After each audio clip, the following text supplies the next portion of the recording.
we're just starting the webcast. Welcome to the Governance and Audit Committee this Wednesday, 24th of November 2021. If we go to agenda item number 1, which is apologies. Are we any apologies? No. Smashing. Moving on to declarations of interest. Is there any declarations of interest? Yeah, Gary? Members will be aware of the requirement under the Council's Code of Conduct to declare any personal or prejudicial interest in respect of any business to be considered at today's meeting.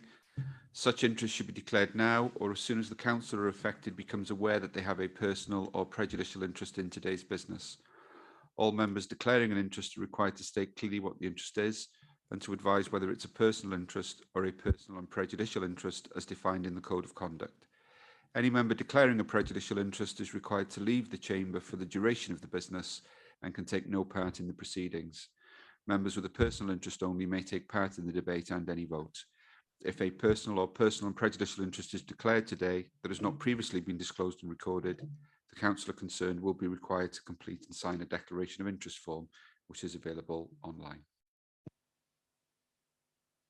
Thank you, Gary. Is there any declarations? No. Okay. Moving on then to agenda item number 3. Barry? Sorry? Yeah, I'm a member of the Clued Pensions, but I thought I'd bring it up, but I'm still unsure, but I thought I'd mention it because it's Clued Pensions is mentioned in the paperwork today. Okay. Yes, it's fine to declare a personal interest that you're a member of the pension fund because it does form part of the paper regarding the accounts, but I don't think it's not related to your pension in particular, and it's just a statement of account. It's not a decision about anything to do with the pension. No. Thank you, Gary. Thank you, Gary. Thank you, Gary. Okay. Moving on then to agenda item number 3, urgent matters. Notes of items which, in the opinion of the chair, should be considered at the meeting a matter of urgency pursuant to section 100B of the Local Government Act 1972. I've had nothing put in front of me.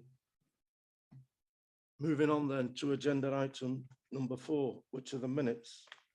A copy of the minutes on pages 7 to 16. I'll go page for page first of all and come back for any matters arising. Page 7. Page 8, page 9, 10, 11, 12, 13, and 14. Is there any matters arising from the minutes? No? Do I have a proposer for the minutes? Thank you, Reese, and seconder, Ellie Chard. Thanks very much. Moving on then to agenda item number 5 is Care Inspectorate Wales Assurance Check 2021 to receive a report on the findings of the Care Inspectorate Wales Assurance Check of Denbighshire County Council undertaken the 28th of June to the 2nd of July. I think that's Nicola, is it Nicola? Yes, Borodar Chair. Can I also introduce Sian Roberts from Care Inspectorate Wales? She's joined committee this morning. The letter is obviously a CIW letter, which I will speak to.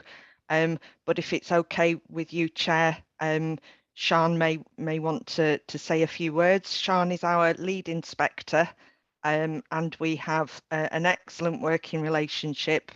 And Sian is oversees children's and adult social care issues for Denbighshire. Diolch. Welcome, Sian.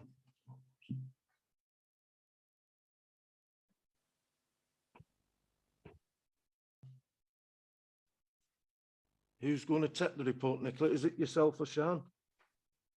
I can talk through.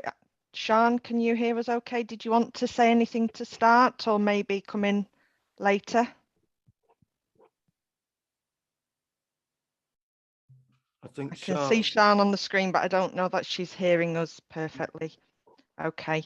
I will do then. I was also expecting the lead member, Bobby. I did speak to her this morning. I know she was intending on joining, so she must be having some technical difficulties. So, in fact, my phone's just buzzed now. It was Bobby.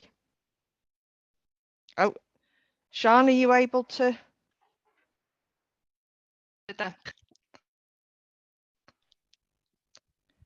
We can't hear you, Sian. Maybe turn your camera off.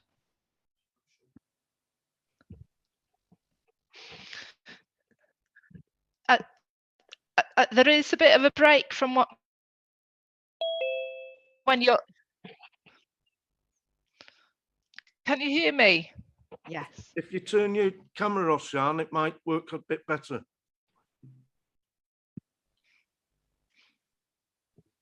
Can you hear me? Yes, that's better, Sian.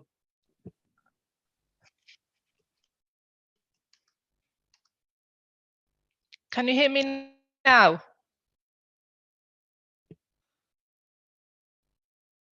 Yes, coming through okay now.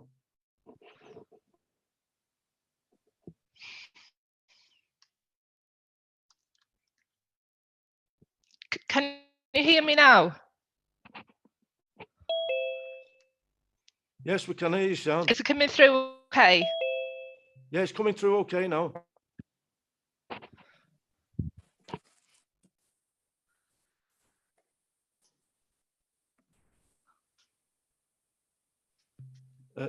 No, we can't hear you, Sian. You know whether Nicola wants to give an overview, or did you want me to give an overview first of all, Nicola? I'm happy to give an overview if that's okay, Sian, and then you can add any additional comments if you feel I've missed anything pertinent.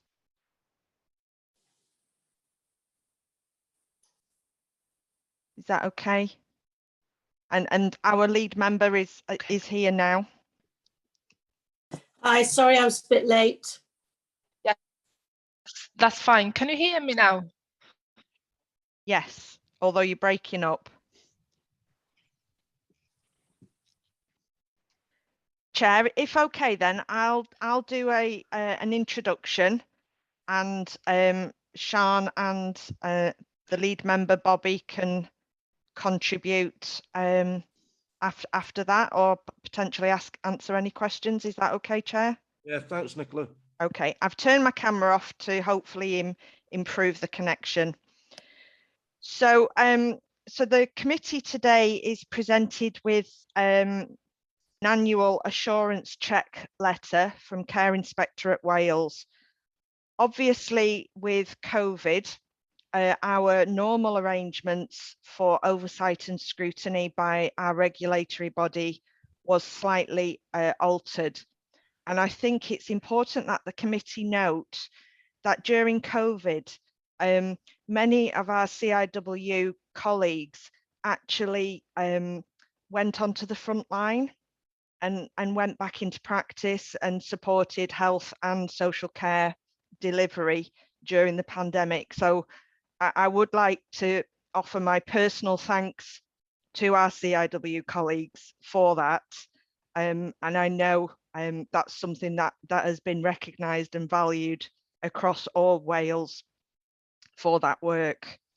But obviously, as things started to change and vaccination rollout happened, CIW felt, rightly so, that it was important that they undertook some assurance check work to assure not only themselves as regulators, but us as their customers, I suppose, that things were being delivered appropriately and safely.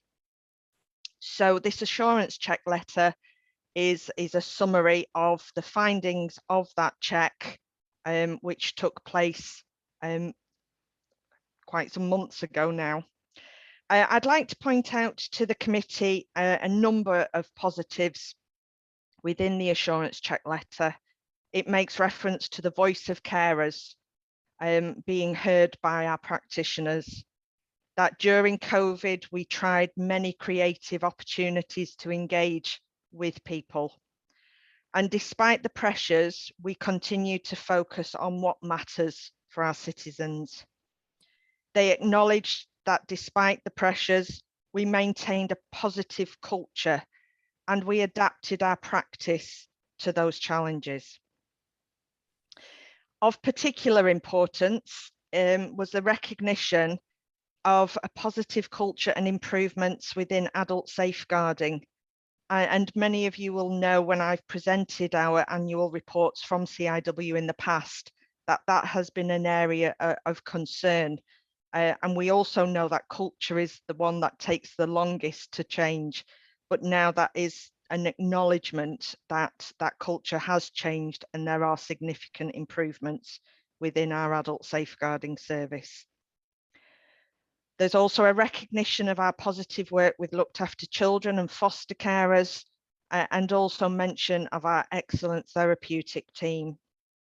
There's a recognition of the benefits of our joint education and children's services department, and also an acknowledgement of the positive relationships that we have with our providers and how COVID has increased our communication and actually improved our relationship with those providers. The letter recognises how we've continued to build community capacity and really started to harness and explore volunteering opportunities. And it also identifies that managers act decisively when required. However, the letter does acknowledge some areas where we as a department need to improve, so that some aspects of our recording we need to strengthen.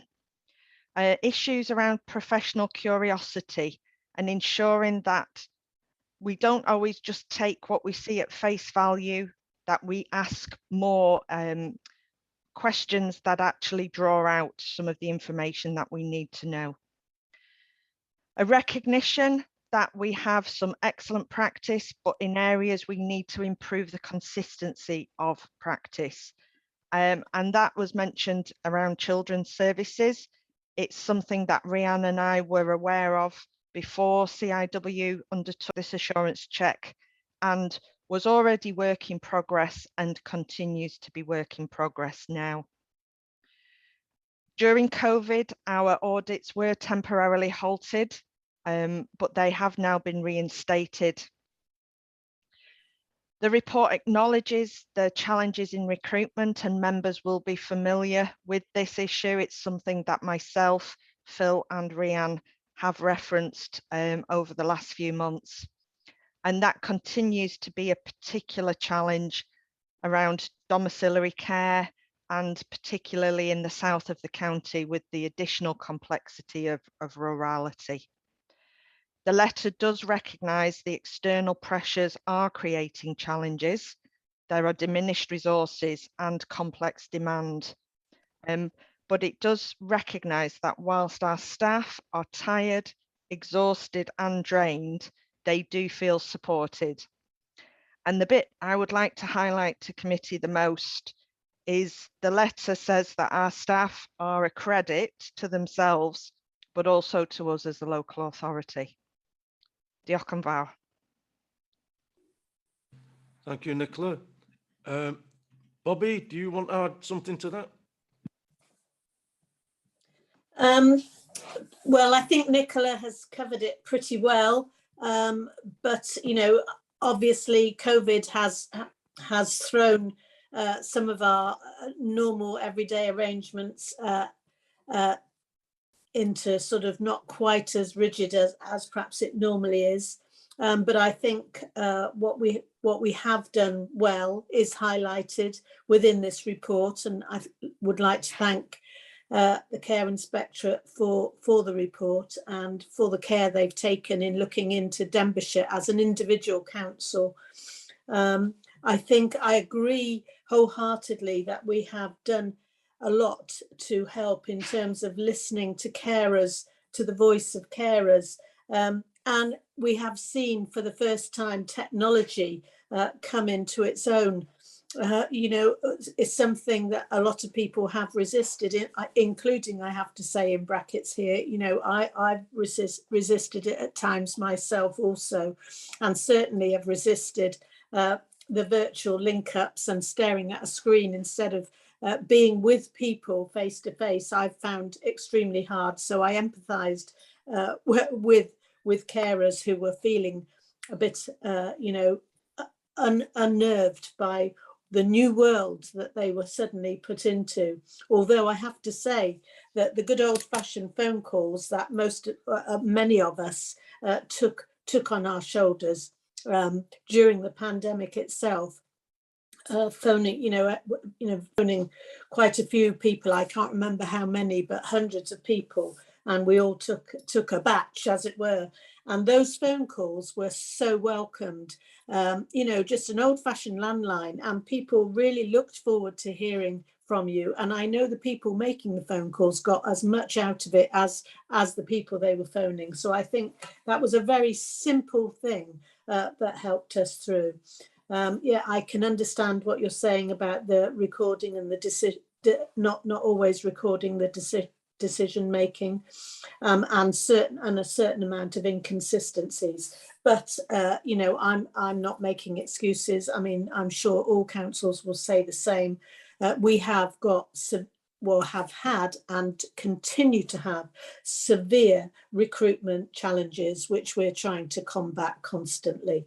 But we have worked well in partnership during these difficult times. I'd like to highlight the work the CRTs have done, working together with HELP and helping to keep the show on the road in simple layman's terms. So I think Nicola has covered all the salient points. It's just a few extras from me, if you like. Thank you. Thank you for that, Bobby. Sean, did you want to come in? I'm hoping you can hear me now. Yes, Sean, coming across well. Yes. Well, I think Nicola's given a fair, and a true reflection of the letter that we issued, published recently. We need to remember the context of those assurance checks, at a time where local authorities across Wales were under significant challenges. So the methodology was amended to take into account of, those challenges that the local authorities were under. Nicola has rightly pointed out a number of positives that we identified, as well as some areas to be strengthened, developed. And there is an action plan, as Nicola rightly said, and they were aware and were working on those issues highlighted before we visited. Thank you, Sean. I have got a couple of members with questions.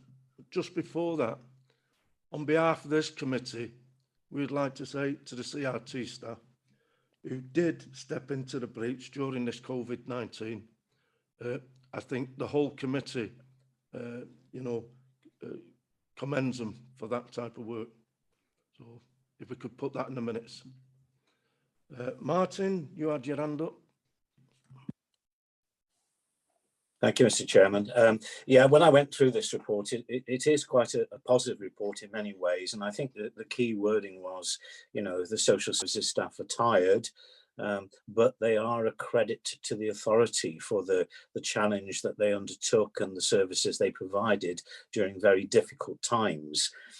So, I'm pleased that you've actually put that to be noted in the minutes. Just a couple of things, though. Out of this, one of the things I noticed, one of the comments was that we need to perhaps grow our own staff into these roles. I wonder if somebody could just elaborate a little bit more on that, especially because I'm a little concerned these days that in growing our own, we've obviously got to have good training in place, and often the training is actually when you're doing the job with colleagues, and often when you're working in an office, you gain that experience from the people who are sitting around you. Working remotely has, created a barrier there, I think, in many ways. So just like a comment on that. What are we doing to go out and recruit staff? Are we talking to our sixth formers in careers conventions and things like that to see whether there are youngsters out there who would like to see a career of some sort in social care? So that's another point I would just like to make. And then I think that probably covers what I've got down here. I noticed obviously there was a positive comment, that actually many of our staff who are out and about on the road found that the fact that they weren't travelling as often gave them more time to spend with their clients on the telephone, which obviously was the positive side of that. But I also noticed that a lot of people, certainly carers and others, they didn't have the technology for Zoom meetings, which would be useful, and how we get over that. So there we are, Mr. Chairman. I think there's just a couple of questions there. Thanks very much. Thank you, Martin. Did you want to come back? Could I just come back on just part of that question, Martin, on the recruitment side of things? Yes, we are doing our best to recruit. And in fact, we had a recruitment day yesterday in Denbigh, trying to do anything we can, whether it be internal or external, to get staff. But this is not just a Denbighshire problem. This is right across Wales. And I think the government are well aware of the problem. In many ways, it gives me a chance to say that social care, as much as we've just been giving our staff accolades and our staff are fantastic, social care is not on a level playing field with NHS in terms of pay and conditions. And I think it is still not regarded in terms of a career as high as say working as in the NHS is regarded. So in terms of status, in terms of pay, in terms of conditions, social care is still undervalued. And I don't think that helps us to make an overnight solution, if you like, to the problem. I know in the pipeline, we've got the real living wage coming down the line. And I know from a network meeting I had the other day, last week, in fact, with fellow cabinet members and WLGA and ministers across Wales, I know that some councils are actually charging more, are paying, should I say, not charging, paying more to their staff, despite budget challenges, because it's a desperate attempt to try and get people into the profession. So that's something I think that's being handled at government level, in terms of paying conditions and status and trying to move us up a notch. And we're all doing our best to try and achieve that. And I hope, listening to what I was listening to last week with the ministers involved with the WLGA, that we are getting close to that point where we are able to pay staff at what you might call a decent living wage for what is the most essential job. Can anybody think of a more essential job? In terms of academic skills, possibly not. But in terms of the skills needed to look after people, all their wants and needs in terms of social care, I cannot think of any more sort of worthy job, worthy of better pay and better conditions. So yes, we're trying here in Denbighshire in our own way to recruit, and we're doing everything we can. But I think at a higher level down the line, I think things will improve. I think sooner rather than later. Thank you, Bobby. Nicola, did you want to come in? Yes, so thank you, Martin, for your questions, really good questions. In terms of the Grow Your Own, it's in reference to professional roles, and that's around our professional social work and occupational therapist roles in particular. That is something we are looking at, and we are working in partnership with Glyndŵr University. And it is something that we are looking to support a number of placements for individuals who demonstrate the right skills and also want to embark on that professional qualification course. However, it does present us with some challenges. We do have a shortage, as do all local authorities at the moment, within our professionally qualified roles as well, which is a challenge. But the difficulty is not only do we have to release staff from roles that we're struggling to recruit to as well, we then also have to have practice teachers that can receive a student on placement, and that takes them away from some of their practice work as well. So whilst there are benefits to us growing our own and supporting individuals through that professional qualification route, it doesn't come without its other challenges. But that is something we are actively exploring at the moment, and I do expect that we will be putting forward a number of individuals, certainly for the social work degree course at Glyndŵr University. In terms of recruitment, absolutely. We work with colleges, with sixth forms.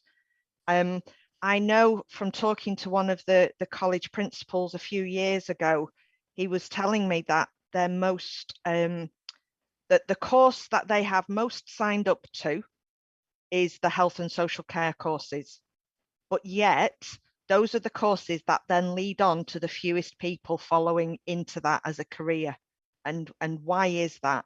And that is something that not only Denbighshire struggles with, but regionally and across Wales is something. And we're working very closely at a local level with our work in Denbighshire and our partners within further education. We're also working regionally. We have the Regional Workforce Board, and nationally with Social Care Wales and the We Care Wales campaign. So there's lots going on, and it is something, but it does come back to the issue that Bobby raised.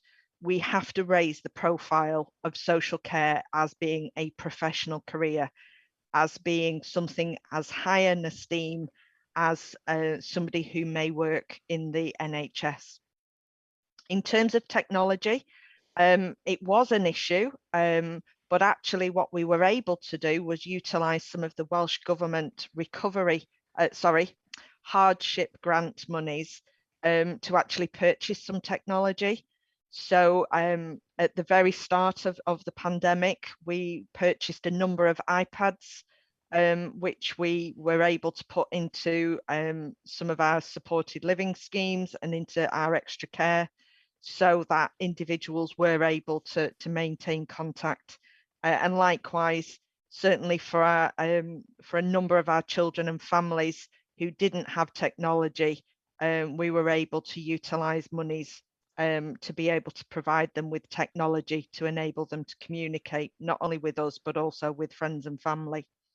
So that is something that we did. I hope that answers your questions, Martin.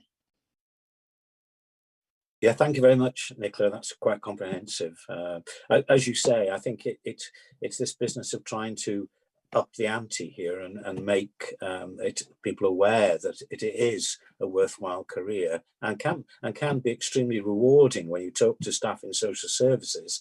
But at the moment, obviously, they're all under a great deal of pressure, and we all know that one of the root causes that is COVID and everything else that goes along with that, sadly. Thank you very much. Thank you, Martin. Thank you, Nicola. Rhys? Okay, thank you, Chair.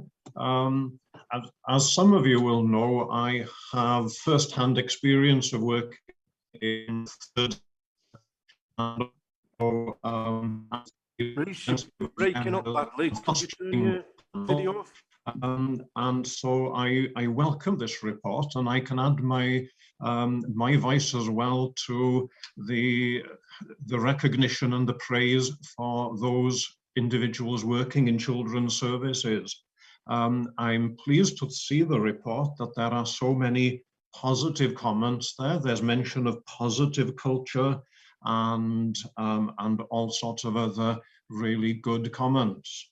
But if we can come back to the report just for a moment, there are also some issues, especially I've picked up on page 25, and page 26 of the report that are slightly concerning. We hear about some inconsistencies of practice. We learn that skills must be developed and refreshed quickly. We surely must have concerns about some of our young people being in bed and breakfast accommodation. But rather than sounding too negative about it, the positive thing about all of those comments is that there is recognition of this amongst the staff of children's services. And it's not a matter that they're being swept under the carpet or ignored. The report comes out time and time again showing that there is recognition of these weaknesses. And I think that is the benefit of this report and the audit report, is that we can see that our staff and senior management are aware of these things. So it doesn't concern me for that reason, because of that word recognition that comes up. I will have more to say about this, because I think when we come to the recommendations eventually, I think there may be things that we need to take note of there. So that's not a question, but it's simply just stating the situation, that it's been a very, very difficult situation. I've been aware of this with the care of children in the fostering service and so on. So I've been fully aware of this, and I have been very, very impressed at the responses of our staff and our social workers. So thank you very much for the report. Thank you, Nicola. Diolch yn fawr, Chair. Thank you, Rhys. Did you want to add anything, Nicola? Just to thank Rhys for his continued support and the work that he does for our fostering panel. Diolch yn fawr. Thank you, Nicola. Ellie? Just a couple of notes I've written there. Page 4, and thank you again for this report. I was pleased to read about the staff and the well-being, Nicola. Page 4, and that was really good. And I felt right through the COVID, we were supporting our staff. So I want that noted. And then page 5, we talk about referrals being submitted and then resubmitted before referrals were accepted. And I'm glad that there's chasing up on that, because, you know, I'm aware of things being left in the what I call the waiting basket on the desk. But I was pleased to know that staff put the referrals in and they resubmit them again just to make sure they get accepted. So I think it was good to know. Okay, thank you. Okay, So yeah, thank you. Can I come back on that, Chair? Yeah. Thank you, Ellie, and the recognition around our staff feeling supported. You know, whilst obviously myself, Phil, and Rhiann we're involved in that, it's very much a corporate approach, how we support our staff, HR, occupational health, workforce development, or all of that. So it very much a corporate-wide approach to ensuring our staff were supported. Also, some additional national resources through Social Care Wales, through Welsh Government, and through the Association of Social Workers Cymru. So, you know, lots of people wrapping round and providing support when needed. I do have to say though, Ellie, unfortunately, you've slightly misinterpreted that area of improvement. What's happened is there have been a few referrals that were made. They didn't progress. And then the person who originally made the referral has had to re-refer in again, or somebody else has referred in again. So it's not because our staff have gone back out and asked more questions. And I think what we're aware of, and Sian said, you know, we were aware of this, is that first initial information, if it didn't quite reach the threshold, there wasn't Yeah. that professional curiosity to say, well, is there a bit more behind this? So we Yeah. took the referral at face value, didn't necessarily progress it. Things have escalated, it's come back in. So that's because we weren't necessarily thorough enough at the first referral. So it isn't that we've actually gone back out and chased it. So I have to No. admit, you know, that is an area we Yeah. need to improve. We recognise that, and that is something that we're doing. And that reference to the fact that our audits were stopped during COVID because of the pressures. Now that those audits have recommenced, that's something, again, that's a safety net for us to make sure that at that first referral, that we are making sure we're really looking at the information in detail. Good. So thank you. What I Nicola. would say is, and it's not making excuses, but when the staff are receiving as many referrals as they do, and they are short-staffed as they are, Yeah. if you get one that comes through the door and it doesn't look as if it's serious, it's almost a relief to be able to put that to one side and not have to progress it. But that's, you know, that's something for us as a service and as a management team. Yeah. We've got to provide support to staff to actually say, well, no, we need to look at this in more detail. Thank you, Nicola. Thank you. Thank you, Nicola, for clearing that up. I see no more hands. So moving to the recommendation, and I know Reece, you said you wanted to come back on this, that the committee considers the CIW assurance check, the summary of findings and priorities for improvement, and consider whether any further scrutiny is required. Reece? Yes, I would. Thank you, Chair. I was going to come back to the last part of that recommendation and consider whether any further scrutiny is required.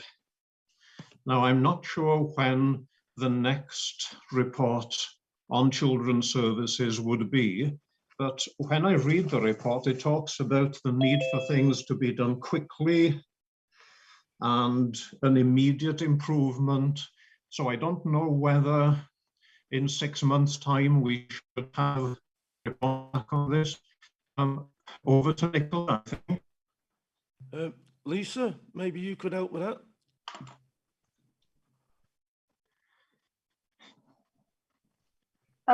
Yeah, we have got an audit of children's services in the plan.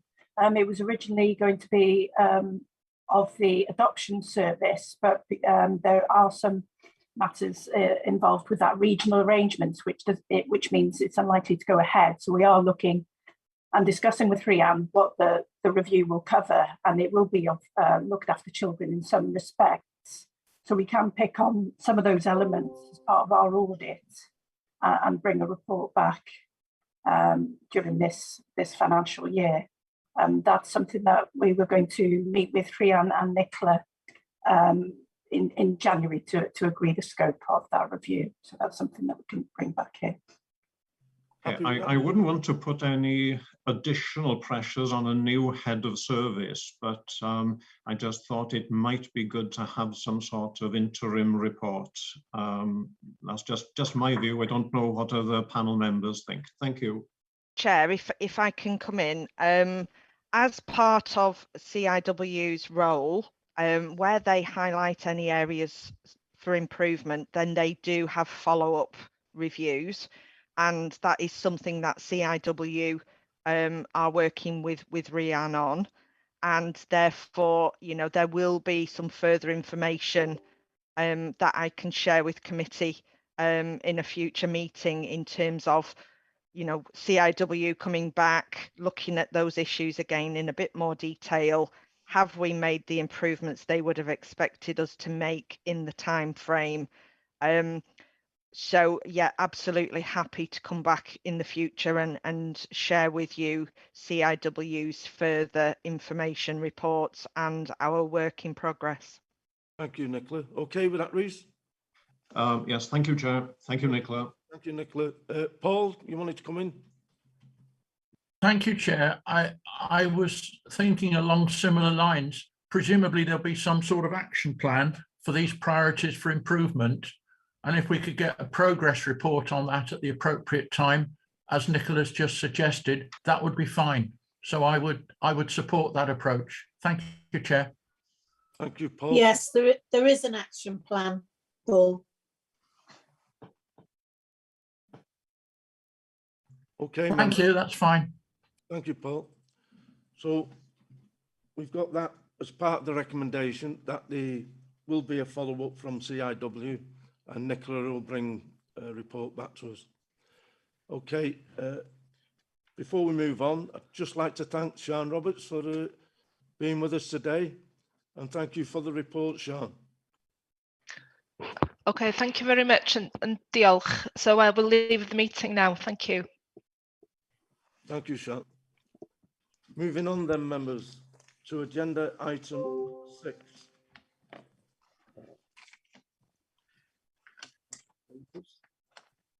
The Corporate Risk Register Review, September 2021, pages 29 to 122. To receive a report on the September review of the Corporate Risk Register.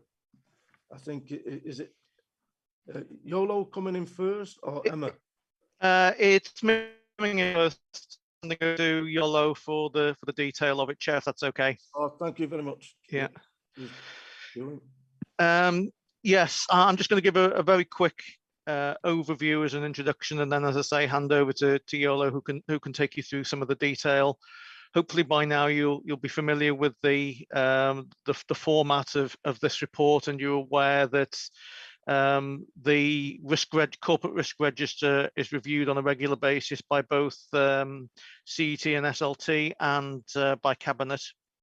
And following that, it comes to governance and audit and performance scrutiny as well. So there's quite a good coverage in terms of where we actually look at it.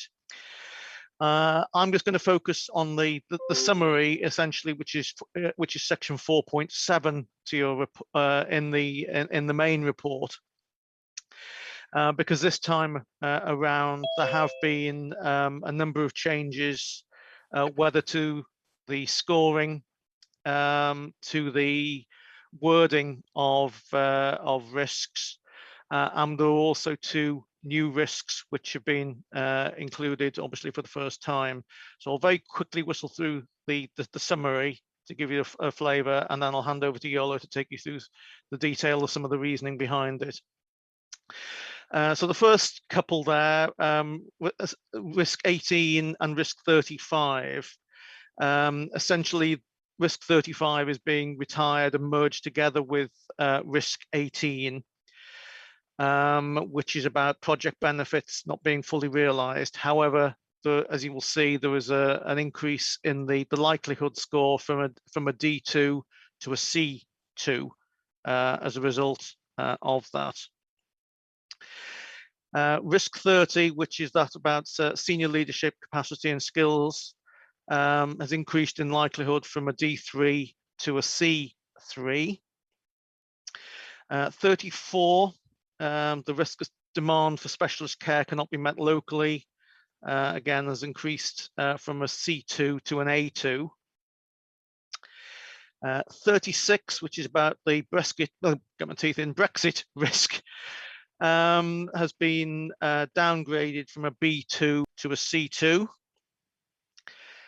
Risk 37, as you'll see there, the wording has been changed to focus it primarily and more explicitly on the importance of efforts to reduce inequality and deprivation.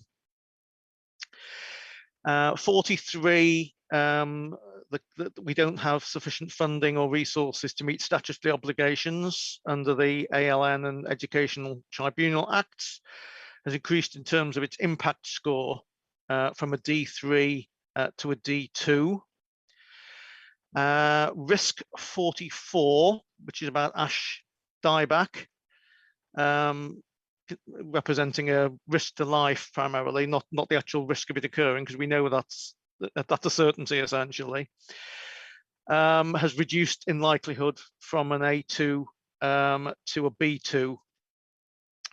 And then finally, in terms of the existing risks, number 45, about our inability perhaps to deliver on the agendas of councils and external organisations. Again, that's been focused primarily to focus in on the climate change and carbon zero agenda.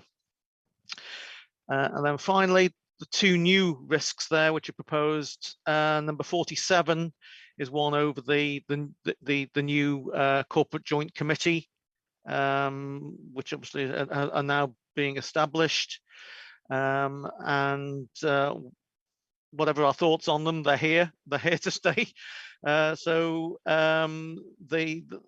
We think initially in terms of that, we're putting a residual risk score in of a D3 score.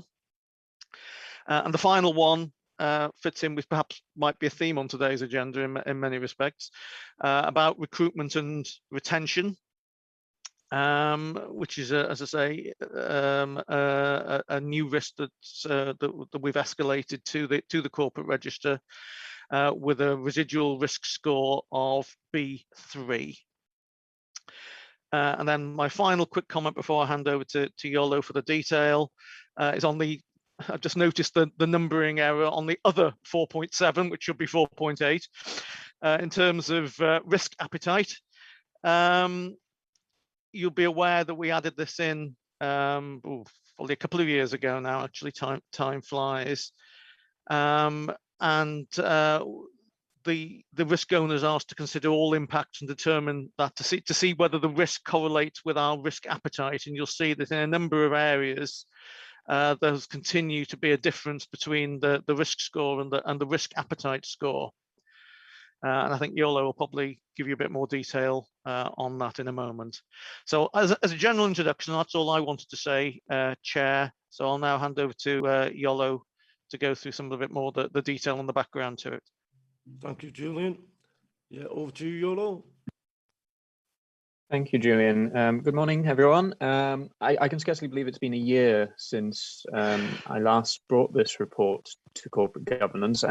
Just to remind members, it is brought to this committee on an annual basis so that you can be assured that our corporate risk processes are being robustly applied. I should also stress that it is going to performance scrutiny tomorrow to have the risks scrutinized. So I just want to put that out there. The main thing I wanted to say about this particular review is that it follows the internal audit review of corporate risk. So again, I wanted to offer assurance that the actions that arose from that internal audit review have been considered here. You will see within the detail of the register that there are some enhancements where, for example, we now include direction of travel. So that is, where do we want this risk to be in 1 month, 2 months, a year hence? So there's the risk owners have offered a kind of direction of travel for how we want the risks to progress, hopefully not getting any worse. We've also started in earnest to consider performance measures to help assess how well risks are improving. I would say this is still in its early stages. Setting that direction of travel has certainly helped, but during the next review, we want to have a more in-depth conversation with risk owners around performance measures. So that's in the pipeline. The other thing we've considered in this review is a thorough kind of look at risk appetite. We want to make sure that there is a consistent understanding of risk appetite, and we've tried to delve in on a number of risks where the gap was particularly large, just so that we could be confident that the controls that were identified were doing what they claim to be doing. So another enhancement that we've made is that we've tried to identify primary controls, but then ancillary controls as well, things that might have a contribution but might not have an overall effect. So in the main, that is the risk register. Julian's already summarised all the changes. It's also, of course, been shook up to reflect changes in our SLT structure. Obviously, Graham as our new chief exec, so he is now the responsible owner for a number of risks, and some other risks have been moved to more appropriate heads of service as well. Otherwise, I'm happy to open it up to questions from members. Thank you, Yolo. It's good to hear that it is going to performance scrutiny tomorrow. Questions from the floor. Martin. Thanks, Chair. As you say, this is quite a comprehensive report, and there are quite a few improvements, additions, etc., which, on the whole, I think, having read through them, I can see why they're there, makes logic. Just a couple of observations. Risk 11, we now include cyber attack in brackets under that section. Whenever you listen to the news these days, it's all about cyber attacks, and I'm just wondering whether we should push that up the system, and perhaps it should have its own risk level. Just, as I say, just a point there of observation. 13, we're talking there about, obviously, companies, contracts, outsourced items, things like that. And yes, that's imperative that we have controls in place there. And, I know we audit our own leisure services limited, but obviously we have other contracts with people like Civica and things like that. So it's important that we're on top of all of that. And I know we've had a recent report there in the press that they're looking to change direction. So I'm assuming we're making improvements or getting ready for that change in direction.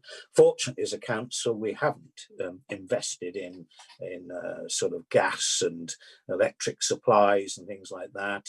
And where a large number of local authorities, and certainly across the UK, are now going bankrupt because they've payrolled those sort of investments, so-called investments. So I don't think we're as a risk as many others are, but it's good to see that one. And you will expect me to talk about, because there's a lot of important risk areas here, but you'll expect me to talk about risk 44, which is ash dieback, being in the ward, which probably has the most ash trees in the county. And I must admit these days, guys, I don't go out when there's a gale, because I look at all the ash trees that are dying on the B5430 and wonder when they're all going to come down in the winter gales. So I'm planning on staying in a lot during the winter months this year, but it is a big issue. Oh no, it's okay. Oh, sorry. Right. Oh, I don't know who that was. It wasn't me, but guys, just to say that I know the county is undertaking a report on ash dieback.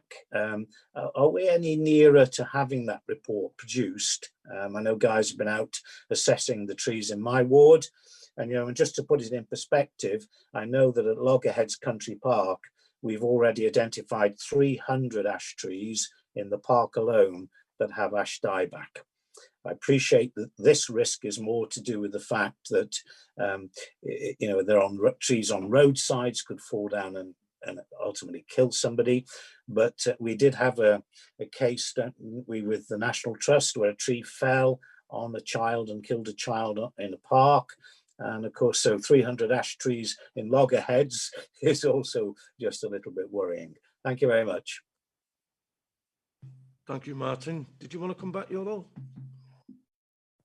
Okay, Tony. Can I come back to Martin? Oh. Yeah, go on, Yolo. Thanks. Oh, sorry. So with regards to risk 11 and the cyber attack, I should say there that even though a cyber attack would be an event that we would have to respond to, the risk here is concerned with our inability to respond. So that is the event that we're focused on here. So for that part, I'm satisfied that the risk is still relevant. The ash dieback, yes, you will have a report, I believe, by March 2022. Thank you, Yolo. Okay, Chair, Martin. Chair, if I can just interject on one of the points that Martin raised, or strictly speaking, not on this report, I'll pick it up now anyway. The comment about Civica. Yes, you're quite correct, Martin. As you know, we've had a long-standing arrangement with Civica to deliver our revenues and benefits service, which has worked exceptionally well. And for both sides, I should add, but unfortunately, they have taken a commercial decision at international board level, whatever it is, as they are an international company, that they're not going to proceed with those type of partnerships going forward. There's nothing specific to us. It's a perfectly very well functioning role from both sides. So we are looking at all of our potential alternatives. We put a project team together to deal with that, and there'll be an initial report coming back in the new year sometime to Cabinet with some initial ideas on that one. Thank you on that, Julian. Paul? Thank you, Chair. I just wanted to really just go back to the reason for making the report, and are we satisfied with the process of managing risk within the council? And I just wanted to make 3 points. That at 4.7, many of the risks have increased, which I would expect because the world is a riskier place now. New risks have been identified and included. That's fine. And then there's a reference to risk appetite and those risks which may be significantly different, and a focus and justification on why that is. So I'm personally satisfied that the process of managing risk is being carried out properly at this present time. Thank you. Thank you, Paul.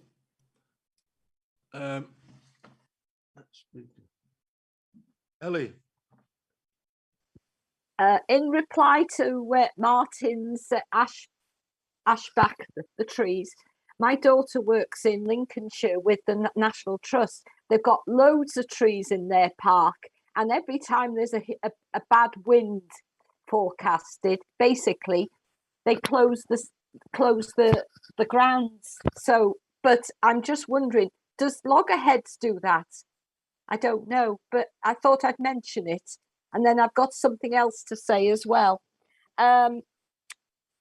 Risk 16, the welfare reform, the universal credit. So I suppose, Julian, that goes to Civica, or does it go to Talking Points? Or because I am worried about people losing this £20 a week and all that, and all our residents. So that's something I'm concerned about. Okay. Really? Julian? Yeah, I can't remember which committee we bring regular. I think it's performance scrutiny, actually. Yeah, tomorrow. Yeah, we bring regular reports on the impact of welfare reform and universal credit uptake and things like that. I'm not sure when we're next scheduled to come on that, but it is something that we report back pretty regularly. Julian, it's tomorrow, performance, okay? Yeah, but there's nothing specific about universal credit is what on tomorrow's agenda. Okay, thank you. Thanks, Ellie. We've got Tony. Yes, thanks, Chair. First of all, my apologies. I lost about 7 or 8 minutes because my computer screen just went off and I had to come back in. And when Martin was speaking, and I apologise, Martin, the host just let me in, and so I think he heard a sound and wondered what it was. So my apologies for that. But one of the areas that I think a lot of people have got concerns about is this staffing retention risks, challenges, and obviously I know there are a lot of challenges in recruiting the right staff. We've already sort of touched on that. But when we put together the risks, do we consider, you know, where our more mature staff are? Say the staff in the last 5 years of their working life, because you know that could have a huge impact if we're struggling, you know, over the next few years to recruit the right people, and we have quite a few people who are on the verge of retirement. So I just wondered if that was included in the risk assessment. Thank you. Thank you, Tony. Chair, can I come in on that one, please? Thank you. Yeah,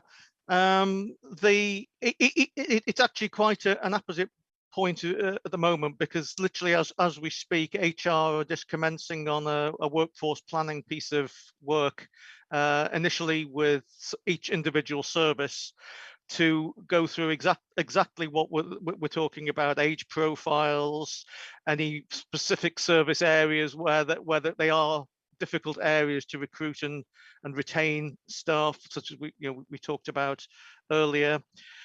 We normally carry this out on a pretty regular basis. Unfortunately, this was one of the other yet another thing that was, we weren't able to carry out last year due to COVID. But we're now doing from now, and each of those individual service plans, which will have an action plan detailed to them, and they will also then escalate into, if there are any thematic issues, into an overall Denbighshire workforce planning action plan as well, which we hope to have completed, you know, early part of next year, I would think, all things being equal. So yes, all that sort of data is being collated in individual services, literally as we speak.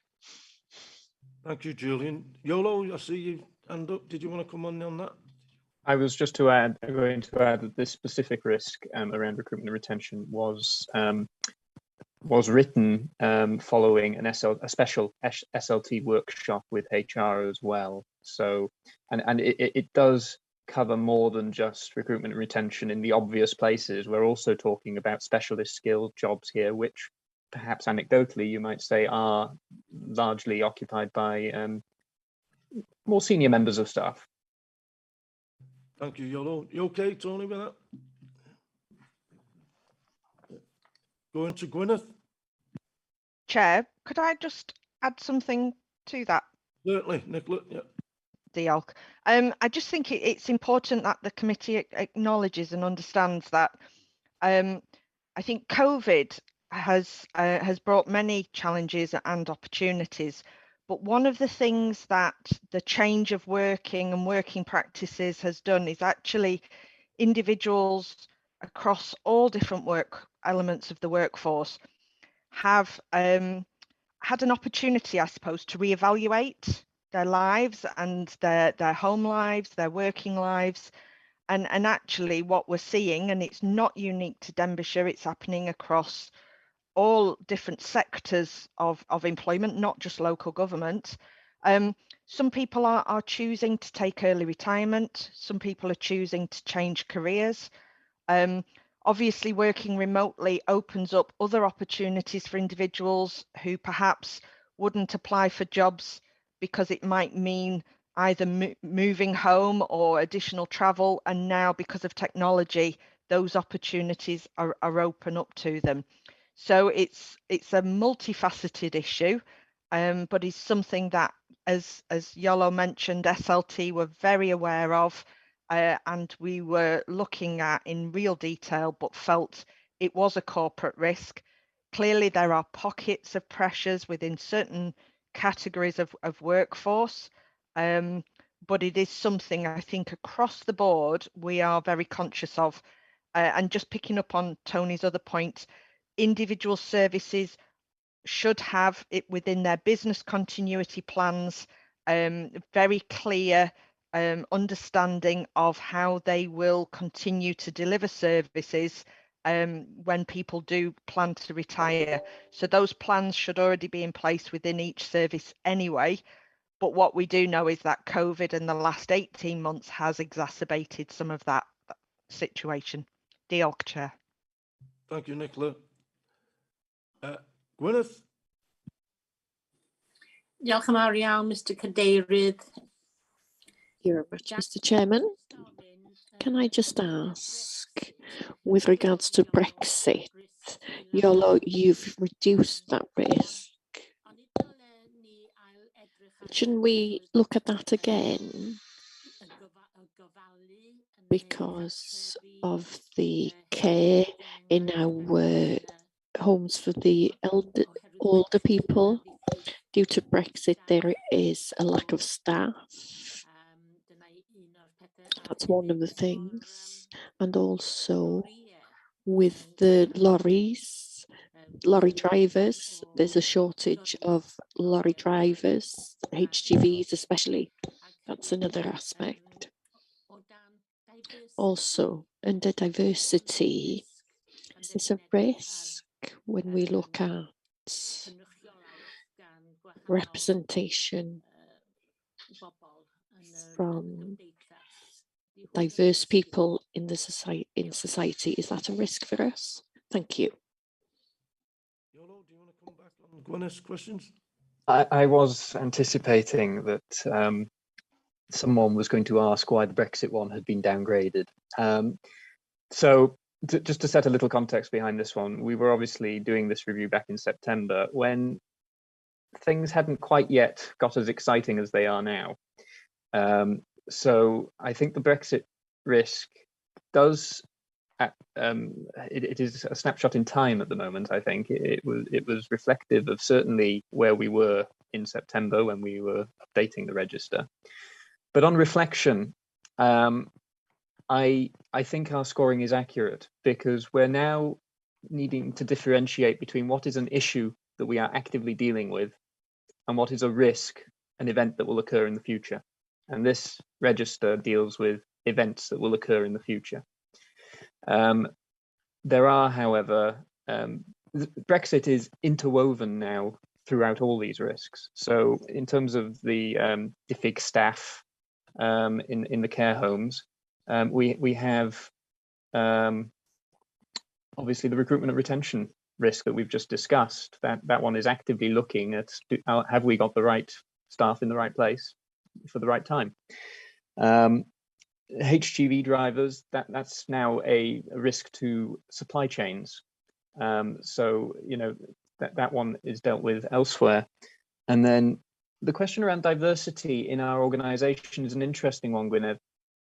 I would look to Nicola perhaps, but I don't suspect that there is a risk there because it hasn't changed how the council recruit individuals from our community.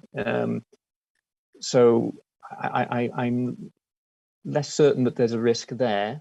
If there is, it's certainly perhaps not a corporate risk, it might be a service risk.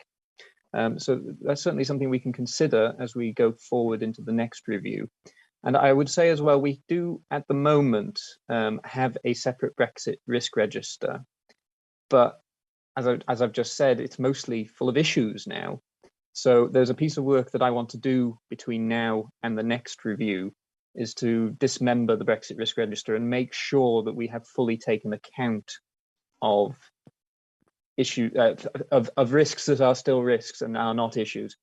There's one in my mind particularly concerning the TRACK project, which is an EU-funded project that ends in September 2022. It's a very important project that helps engage disengaged young people in education, and that is a big risk to the authority. I know it's something that SLT are actively looking at the moment. So between now and the next review in February, we will be having discussions with Geraint Davis and Liz Grieve, who also receives European funding, to make sure that the next iteration of the register reflects TRACK and any other projects that might suffer. Thanks, Iolo. You okay, Gwyneth? Thank you. Rhys? Okay, thank you, Chair. Diolch Iolo, thank you Iolo for that presentation. I shall keep my 2 pages of notes about individual matters for tomorrow, when I think I'll be seeing Ellie again, and I think and Martin as well. So thank you for that. You've even given me a few extra things to add to my list. I think the levelling down fund might possibly crop up if you want to think about that before then. But there we are. I just want to go back to what was said earlier by Paul. I think we're looking at, are we satisfied with the process of managing risk? And if we come back to the reason we're all here, I think I'm very satisfied with the process of managing risk, and I look forward to discussing all the minutiae in the meeting tomorrow. So thank you, Chair. Thank you, Rhys. I'm sure Yolo's looking forward to tomorrow's meeting. Any more questions, members?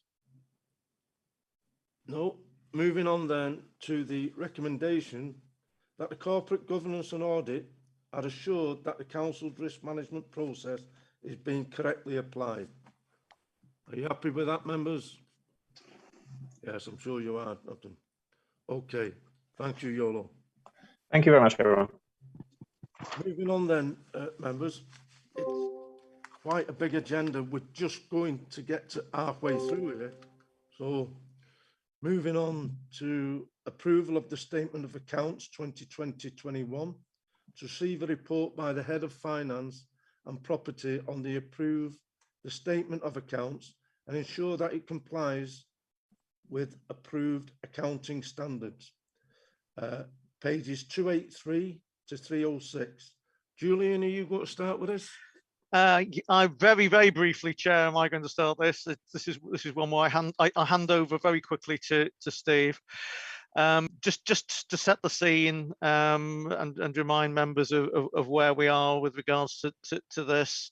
The draft Statement of Accounts went to this committee back in September and was available in line with the regulations for public inspection during the month of September. Would confirm that obviously it complies with the IFRS standards in the way that it has been compiled. Just a couple of things to note that this is the first year that we've had to complete group accounts rather than just our own Denbighshire accounts, because of we now have the Denbighshire Leisure accounts which need to be incorporated within ours. I'm very pleased to see that we have an unqualified audit opinion and certificate, and colleagues that will no doubt update with regards to that in a little while. As you know, this year the timetable was delayed due to COVID. And the cut-off date, as you'll see in the report, for approval of and signing off of the final accounts is the end of this month. So, which is why we're here today. Just a further couple of issues just to flag up. Again, we flagged this up to you before, that because of the changes in timetabling, there will not be time to correct any misstatements that may have occurred, and they will be updated within next year's reports. But perhaps the key internal one is that because the staff have been working on the accounts for a longer period this year to be able to get everything delivered, that has had and will have a bit of a knock-on effect and impact on some of the other areas of work that they would otherwise have been doing over this period. So there is it doesn't come without some pain to the team. So I think as a general introduction, that's all I wanted to say. So I'll just hand over to Steve now for the detail. Thank you, Chair. Steve. Thanks, Chair. Thanks, Julian. Bardar Paub. Yeah, I'm not really going to go into a huge amount of detail in the actual the IC 260, which is the report with the items that have been found to be misstatements.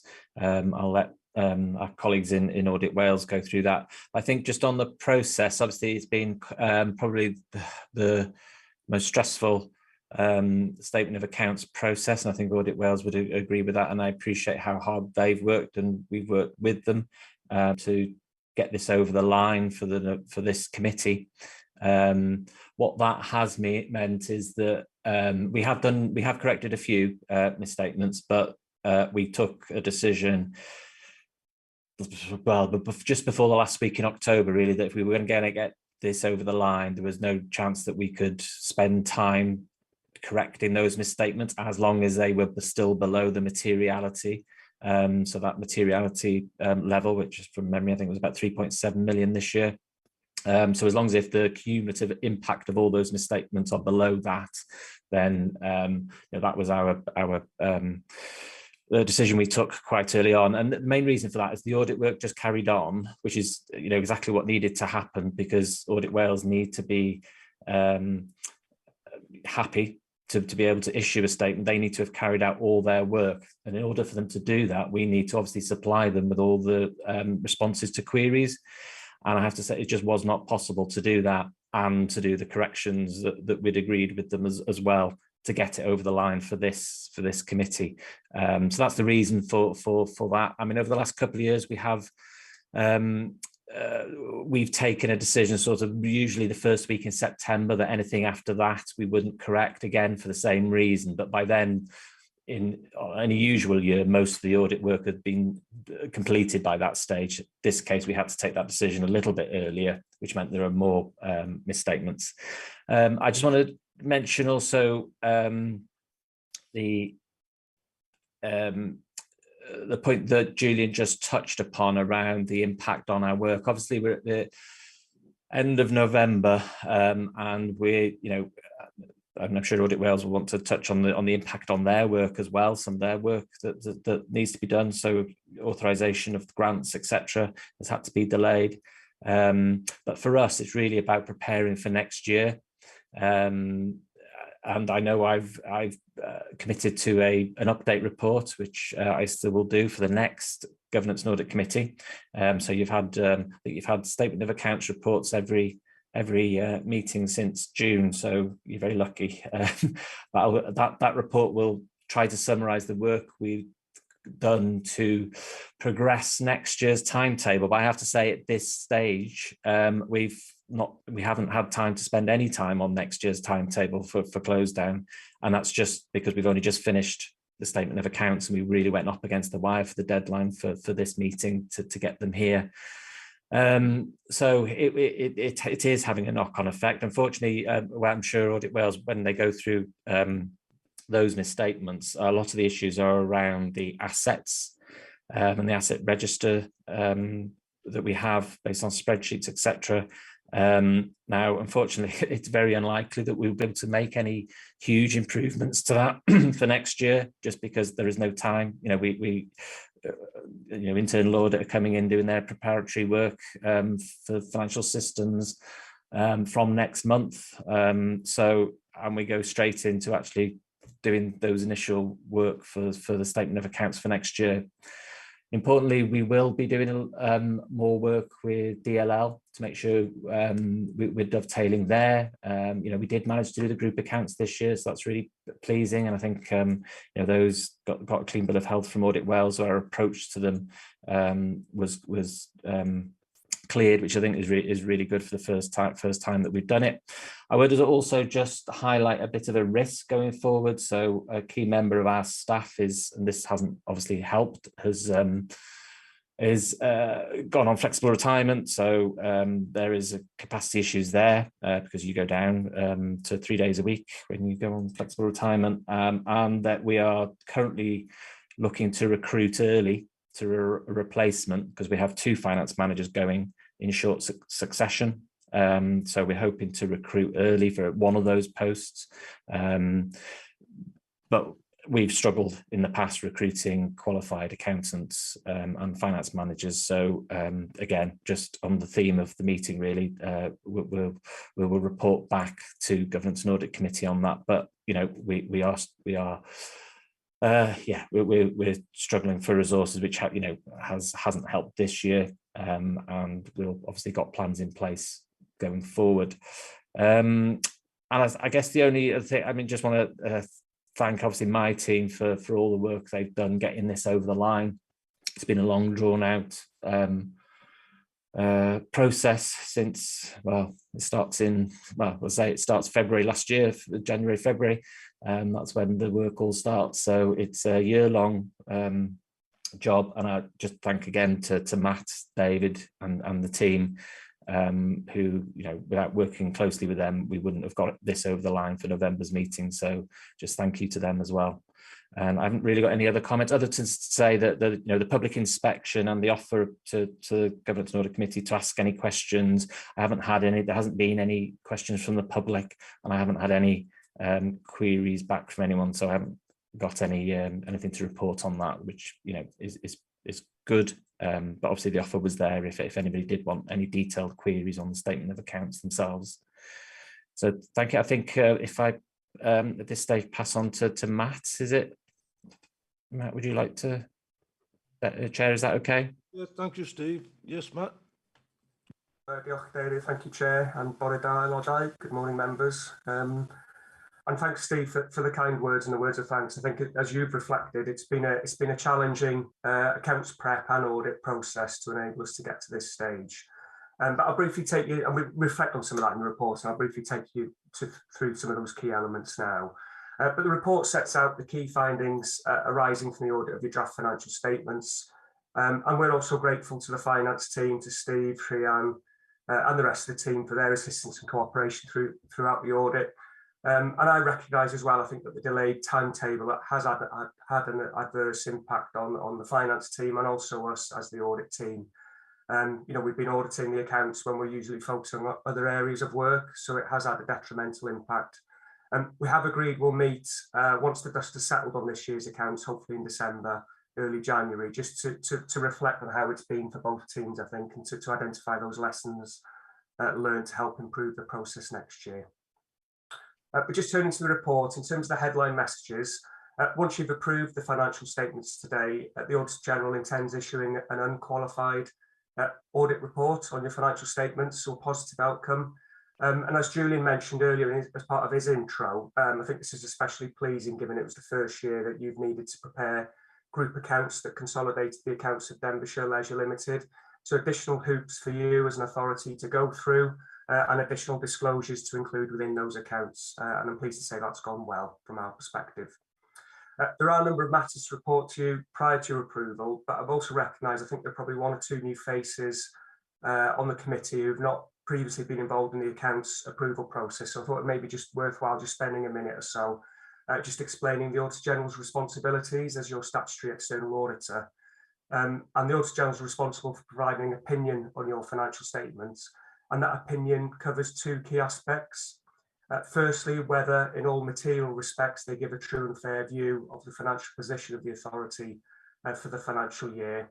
And secondly, whether they've been prepared in accordance with SIPFA's Code of Practice on Local Authority Accounting that sets out the requirements that you as a council are required to follow when preparing and reporting your financial statements. So in providing the opinion, we can't provide absolute assurance as we apply the concept of materiality. That's standard practice for the industry. And as you can see, I think on page 4, on page 286 of your pack, this led to a materiality level for the year of 3.8 million. Just to flag, we also apply a lower threshold for disclosures that we consider of particular interest to the user of the financial statements, as set out in paragraph 5 of the report.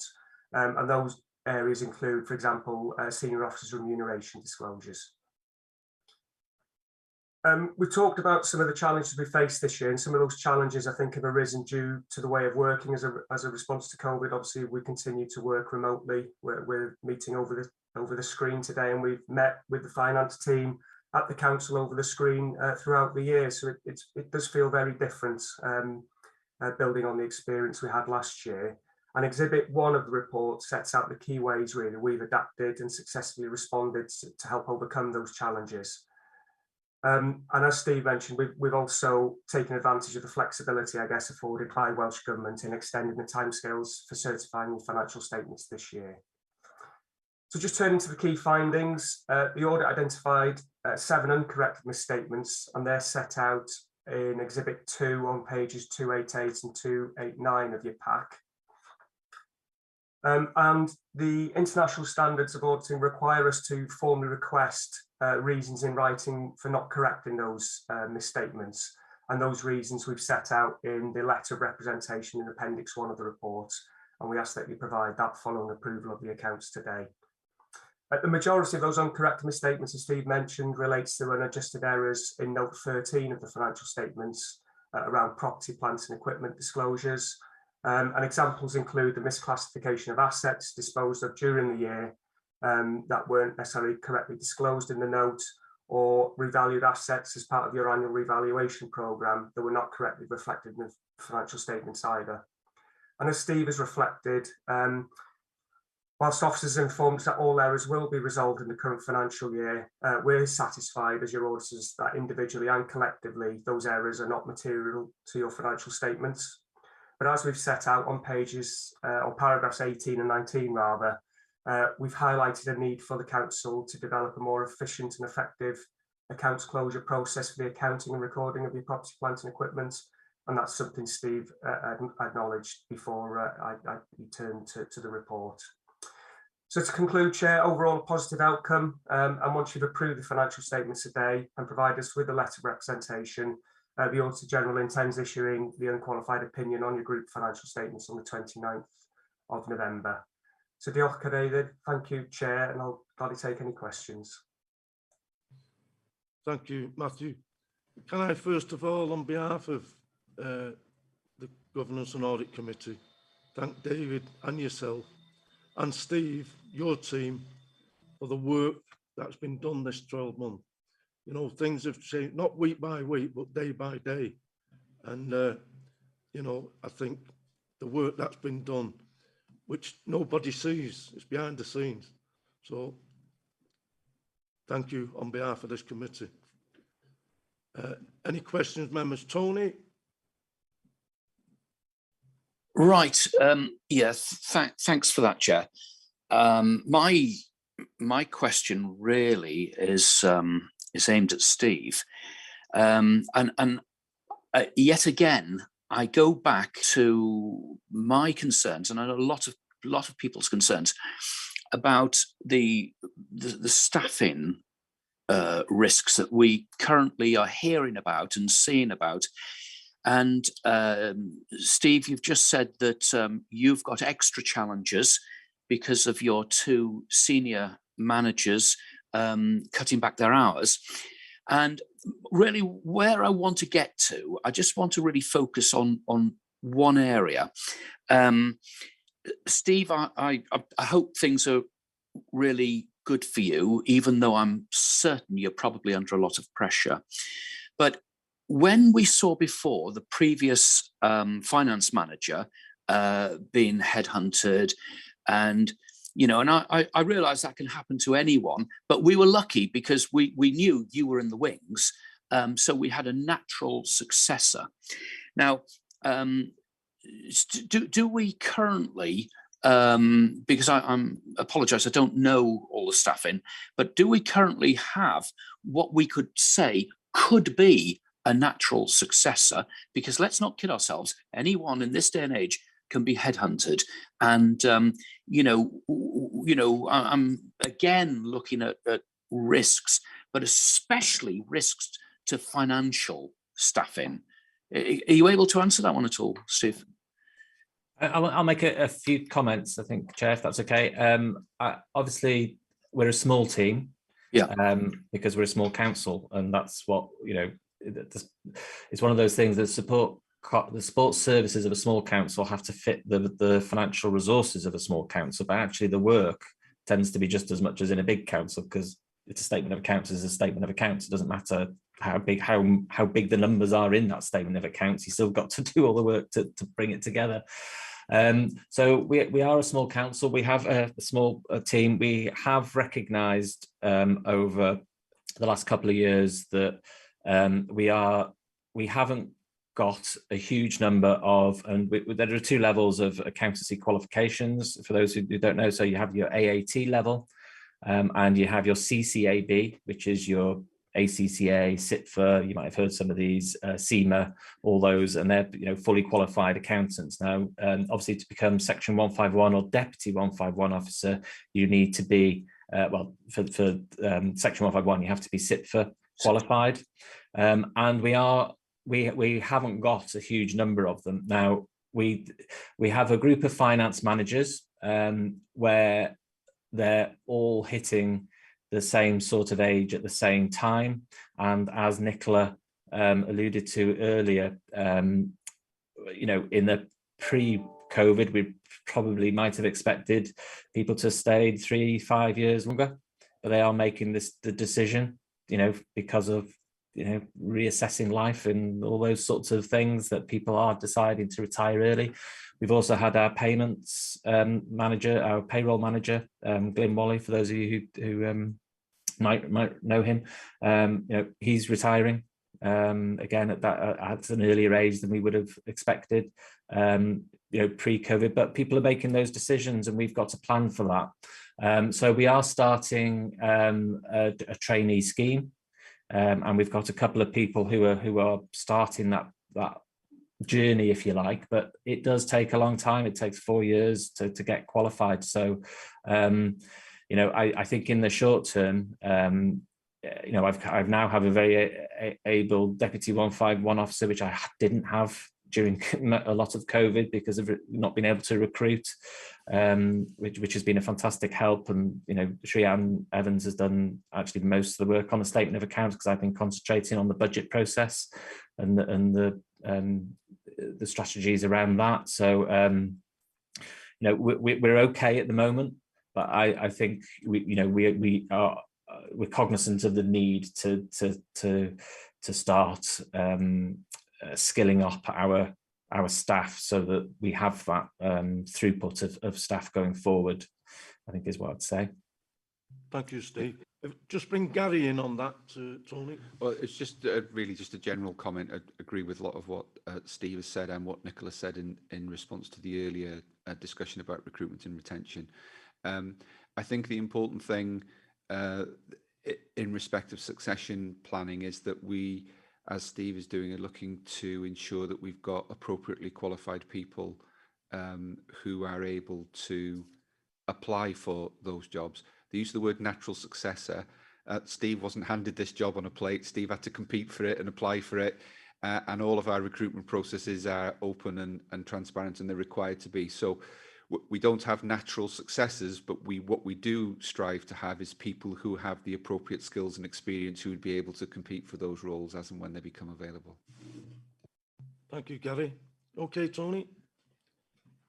Yes, thanks very much indeed, Chair. Thank you, Tony. Next, Gwyneth. Diolch yn fawr iawn. Thank you very much. As one who was on the appointment panel when Steve was appointed, I am very pleased that we appointed him. I had no doubts at all at the time. I was going to raise the matter of shortage of officers in Steve's department. And are we paying them enough? That's one of my questions. And you mentioned, Steve, about these trainee schemes. I know from experience, from being a member of other bodies, that you are able to train individuals and then maybe that person will move on to somewhere else. Do we have some sort of agreement that you've got that they have to work for us for, say, 3 or 4 years after receiving training? And then another thing I wanted to ask, because there have been so many changes across North Wales, and you've got to fit in your work with these regional groups, such as the Economic Ambition Board, for example. Does that mean a great deal more work for you? And thank you for letting me know that Glyn Wally is about to retire. He will be greatly missed. Thank you. Steve, did you want to come back with them? Question for yourself rather than Matthew, I think. Yes, I think. Yeah, on the, I'll pass on your kind words to Glyn. I'm sure he'll appreciate that. Yeah, the trainee schemes that we're trying to put in place, with accountancy qualifications in local government, there is tend to be, it's an unwritten rule really, that if you become qualified and move on to another local authority, then we tend to waive the clawback of fees, because we could also benefit from that as well. So you kind of, it's a quid pro quo sort of thing. But if you go out of the sector, there's a 2-year limit when we can claim back fees if we see fit. Shreyanne Evans, who is my deputy now, she has done a lot of work with SITFA over the years on SITFA trainee schemes, and is working at the moment to try, she's just put a camera on so you can see her. So just coming to put some schemes in place, both for, we have some internal candidates that are interested in going that step further to SITFA, but also possibly in the future going out for a graduate trainee scheme. So that's kind of where we're at the moment, where our planning is. And the regional work, yes, it does, and I'm sure Gary would agree that it does on all support services, because what tends to happen is that, quite rightly, we try to take on that work within existing resources. And that's fine. You can do it for over a certain amount of time, but there does come a time where actually you're doing it, you've taken on so much extra work that you start to creak a bit. I don't think we're at that stage yet. Obviously, the CJCs will be a big test going forward, or the new big test, if you like. So I'm sure myself and Gary and the other support services will be keeping an eye on what's happening with that over the coming months, really, not years ago. It goes live in a month or so time, doesn't it? But over the coming months, as that matures and more work goes to those CJCs. But yeah, it is more work. Thank you, Steve. Okay with that, Gwyneth? Thank you. Moving on to Martin. Thank you, Mr. Chairman. Just on that other point, I'd made a note here, flexible retirement. I don't know if you as other councillors have noticed that when you email quite a few staff these days, they've gone down to 3 days a week. And I think, looking at the age group of those staff, I think we have far more people who are looking towards flexible retirement than possibly we realise. It would be good to know at some stage, and I know we've asked for an update on staffing issues, to know how many of our staff are looking at flexible retirement. And we all know that this is a COVID effect, so but it'd be good to know. Really, the questions I had, I think most of them have been answered. Steve mentioned, because I've got down here, public inspection. How many inquiries did we have from members of the public? Because I'm aware that in the past that sometimes has delayed the process. I think Steve's answered that and said none, which is amazing. Also, the misstatements issue, I was put a note here, that they all appear to be in assets, which I think Matthew referred to, and I've read it in the report last night. So as long as we can tighten up on that, there doesn't seem to be any real serious issues for us in the reports there.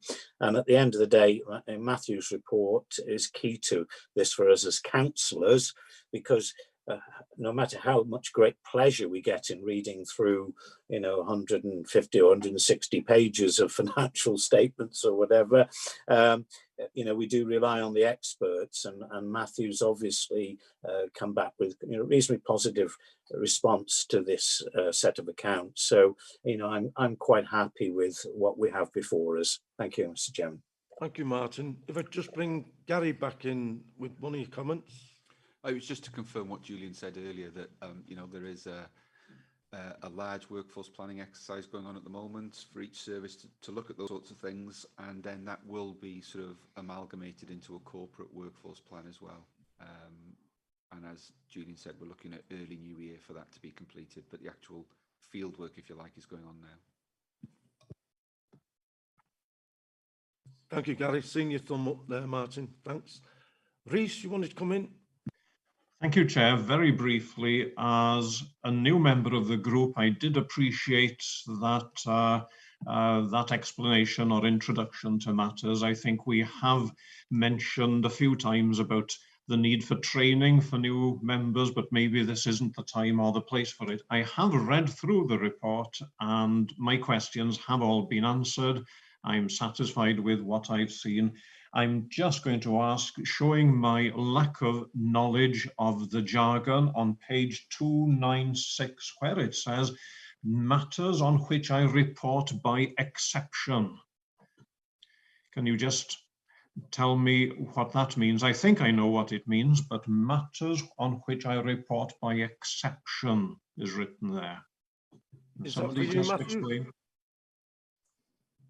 Yep, Chair, do you want me to come back in there? Yeah. Steve, yeah, sorry. No, yeah, Matt, thanks, Matt. Okay. Yeah, the element or appendix 2 of the report there is the independent auditor's report, and that follows a standard template which the standards require us to report. So that section really would be any other elements we wish to draw to the reader's attention within the financial statements. So for example, if there's something within the narrative report at the front of the financial statements or the annual governance statement that it refers to there that our opinion wouldn't necessarily cover, then it gives us scope to raise that there. But as we've set out in the appendix there's nothing that we wish to raise. Okay. Committee. That's fine. Thank you very much. And it does state then, I have nothing to report in respect of those matters. So that is, again, a positive thing to see there. So thank you very much for that. Thank you, Chair. Thank you, Rhys. Thank you, Matthew. But I've seen no more hands up. So I'd like to thank Matthew. Rhian didn't have much to say because it's all been said for you, but thanks for the hard work, Rhian. And to Steve. Moving on to the recommendation to note the position as presented in the draft accounts. And I think you've done that, gentlemen and ladies. Okay, moving on. Would you just like a comfort break for 10 minutes? If we come back at 25 past? Thanks very much.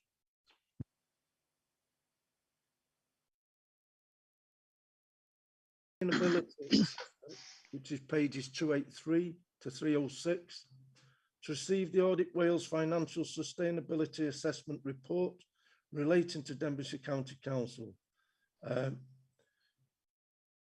Is that Matthew or David? Shall I say a few words on that, Chair, just to introduce it? Is that okay? Thanks, David. Thanks. Okay, so this is an overall positive report. Within the report, we comment on the COVID funding and the impact that that's had on the council's finances overall. And members will remember that throughout the year, you received regular reports on the impact of COVID. We cover the medium-term financial plan, which runs at the moment until 2024-25. As in previous reports, we cover reserves and the level of reserves that you're carrying. We sorry, we comment on the budget variations. Quite a small variation of 190,000 in 2019-20, but within that there were larger budget variations which existed, which showed that individual services had their own overspends, underspends, which netted off to the 190,000. We looked at the way that the council delivers its savings. So each year you have a savings target, savings plan, and how effectively you've gone about delivering that. And then finally we comment on the overall liquidity. So as I say, it's an overall positive report. I'm happy to take any questions on the report, and Matt and I can share those between us, depending where you target your questions. And there's a management response which responds to the one recommendation, which was about the budget variations. So I'm happy to leave it there, Chair, unless there's any questions. Thank you, David. Any questions, members? Steve, you want to come in? Yeah, I just want to, sorry, just before people come in, just to highlight the management report in case, hopefully it's clear in our response, but I think the budget process that we put in place this year, which came to this committee in April, I think hopefully will cover that issue around making sure that we identify and deal with pressures in services, so that this time obviously we'll still continue to look at strategic pressures, but there's a new process for services to put forward pressures as well, and indeed for members, for groups to put forward proposals.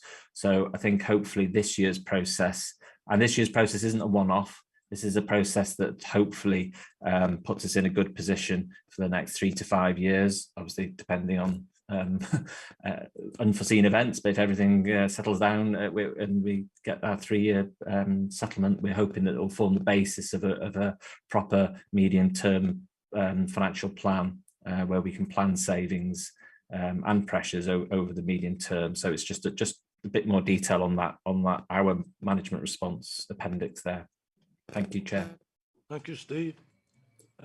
Rhys, you wanted to come in?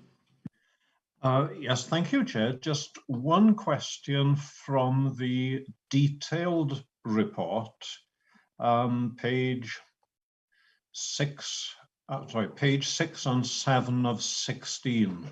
It's page 3112, 313 in the pack. The cost to the council of COVID-19, and there are a number of figures there. The amount that the council estimates it will have spent, 9.4, the amount of income it will have lost, and then there's the additional funding from Welsh Government. And then on the next page, that figure of 0.7, is that the figure not covered by the amount of additional funding? So what's the figure underneath, please? The additional funding, was that additional at the end of that process when there was this loss of 0.7 million? What's this 1.6 million? Thank you, Chair. Yes, thank you for that. The extra 1.6 million was additional funding which came through at the end of the year. It came through to each of the councils, and it came with 2 headlines. One was savings that had not been achieved during the year, and the second was around digital technology. Now, in the difference between that and the other COVID funds were that the councils, and Steve can probably confirm this, had to go through quite rigorous claims processes to attract the income for loss of income and also additional expenditure. But these 2 sums came through, or the one sum at 1.6 came through at the end of the year, which wasn't linked to actual expenditure, if you like. So the council didn't have to show that it had failed to achieve a sum of its savings, and it didn't have to demonstrate the digital costs. This was an additional sum. Thanks, David. Steve wanted to come. That might help you. Yeah, just to note as well, actually, the way that was administered as well wasn't anything on, as David said, it wasn't on a claim basis. It was actually dished out on the revenue support grant formula basis. So it was just an amount that was decided by Welsh Government to give Welsh local government support. It came through on the formula. As David said, it came in late in the day. And that was one of the reasons, again, why the financial position last year made such a big, improved remarkably towards the end of the year as these fundings in. The same thing happened with schools as well, and the school grants that came in right at year end that weren't for anything in particular, but were funding to help local authorities with the general COVID position. Yeah, so that's what that 1.6. Thanks, Steve. Rhys, did you want to come back? Yeah, no, that's fine. Thank you very much. It's interesting how much money you can find down the back of the settee. Thank you. You must have a good settee, Rhys. Martin? Yeah, thanks, Mr. Chairman. It was just a couple of points of clarification, really. What is the modified loan reserve of 4.6 million on page 9 of the document? Just as a matter of interest, what actually is that? I always understood that usable reserves, and we've got what 36 to 38 million in usable reserves. That was always things that were in the pipeline. Am I incorrect in that statement? Because I know that Welsh Audit Office make quite a big thing about usable reserves and percentages and where we are in the league table in Wales as a county council, because obviously usable reserves are things that we're not spending money on at the moment, but we've got in the pipeline. That's my understanding, and that our reserves are something that we've been putting money aside for a rainy day, for the emergencies that come along, like floods and things like that. So could somebody just explain to me why we're homing in on that figure and why we're in a league table for that? That would be helpful. I always enjoy reading the auditor's reports because there's always some new words in there, and I always get my large dictionary out, as you all know. And the one of this report in this month is what do you mean by impactful service changes? I think I know what you mean, guys, but impactful is a new one on me, and it's not even in the dictionary, but there you go. But thank you very much, guys, for the report. It's pretty positive. It is, again, pretty positive, but just if you could clarify those two things for me. Thank you. Hey, Martin. I think Steve will clarify your first question. And I think, Dave, that might be a Manchester word.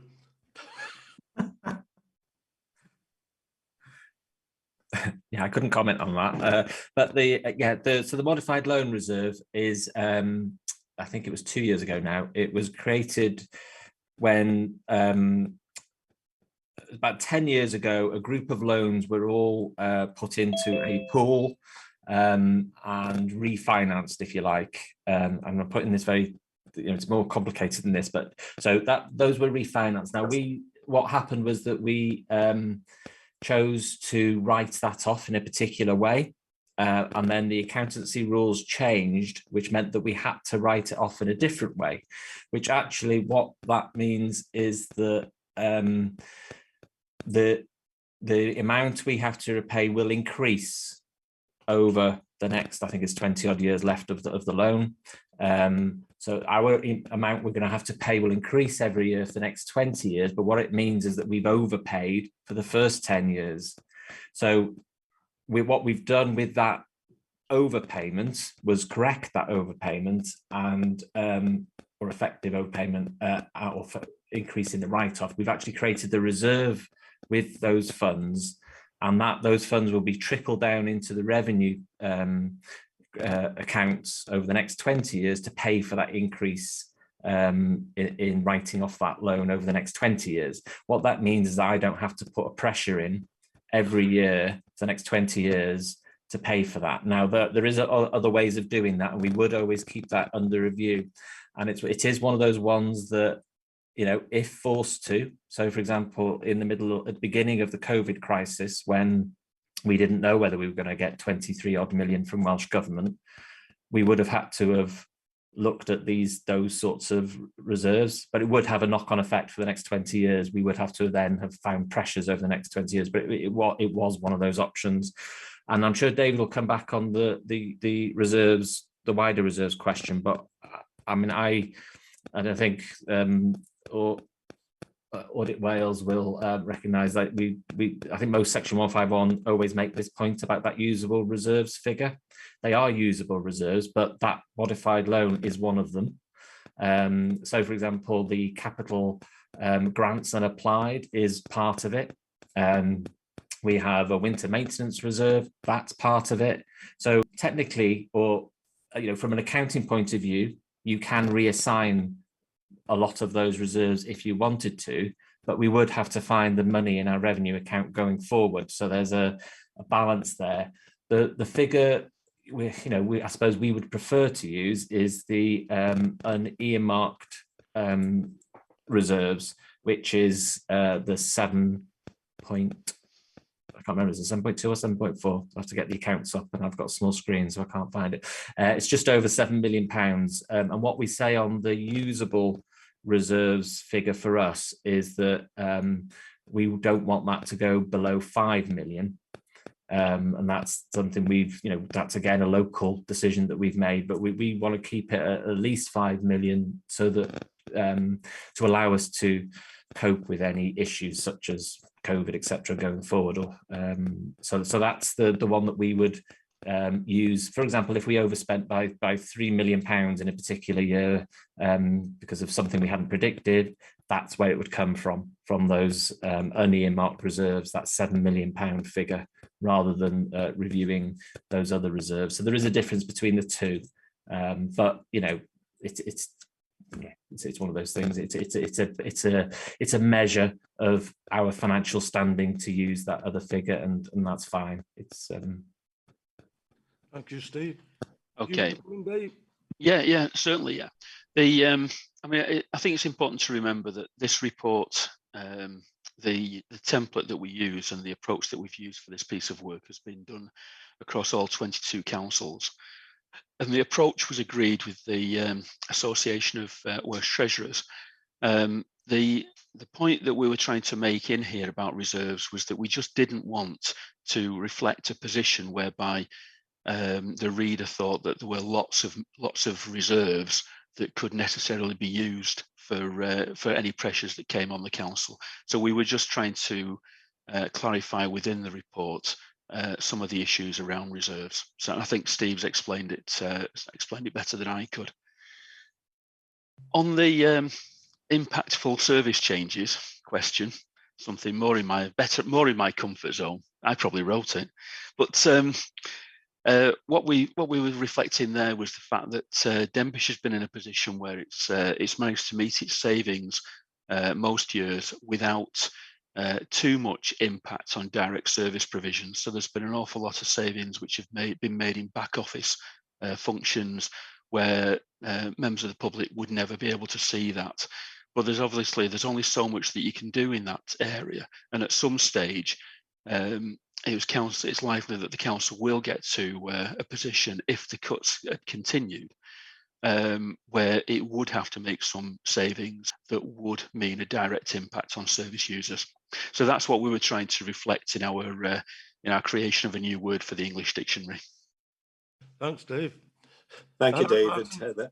Yeah, just say thanks very much, David. I thought that's what you meant, but it was just, as you know, I always get the dictionary out if there's something I'm not sure about. What was I going to say to you? Yeah, so actually on the fact that we're 10th stroke 11th in the league table is probably a reasonable place to be, is it? In the sense that we haven't gone over the top and we're not skirting along the bottom, as it were. But thanks for that, Dave. Thanks, Martin. Any more? Steve, you want to come back? Yeah, I'd just say I always like to be in the middle of the pack on most things. It makes me feel safer, I think. Cheers, Steve. Okay, then, members. Moving to the recommendation that the corporate governance notes the report and considers the management response. Thank you for that. Moving on then, members, to agenda item number 9, which is internal audit update, pages 307 to 344, to consider a report by the head of internal audit updating members on the internal audit progress. Lisa, you still awake? Thank you, Chair. Yeah, just about. Yeah, this is the standard report that we bring. The last time we presented the internal audit update was July 2021. So this is an update on internal audit work since then. Appendix 1 goes into detail, but I'll just I'll put a little bit more in the covering report this time. So I'll go through that first of all as a summary. There were 5 audits that have been completed, one of which received a low assurance rating. So that report's been included as Appendix 2, and that report's included in full. There's also 3 follow-up reviews. That committee requested an update because they were previously low assurance. 2 were given a medium assurance, the last follow-up. So that's included in this internal audit update report. And 1 was given a low assurance rating last time. So that is item 10 on your agenda pack. So we'll cover that separately afterwards. In terms of 4.3 then, you're covering report on page 326. Progress in delivering the audit plan, there has been an impact due to carrying a vacancy. We have filled the senior auditor position with a secondment from an auditor, but in turn that's created another vacancy at an auditor level. But it does ensure that we've got someone that's able to carry out the more high risk sort of complex audits that we do. And it's good that we had someone internal that could step up into that role. The senior auditor that was seconded to the trace, test and protect that's been further extended to June 2022 now. So continued impact on the internal audit team because of that. There's also our involvement in whistleblowing and investigations has had an impact on our resource and able to deliver assurance work. I'll come onto that in a minute. But just need to reevaluate what's in the internal audit plan and what assurance that we require for the annual governance statement. So if I just go to page, let me just scroll down, page 331 of your packs. This is page 3 of the internal audit report. There's a table there that summarises the audit work that we've completed since the last update. So of the 5 audits that we carried out, 2 were given high assurance. They were both grant audits, so very positive conclusions there. The housing rent arrears audit, we try and cover housing rents regularly because of the values of the financial values that go through there. That was given the medium assurance rating.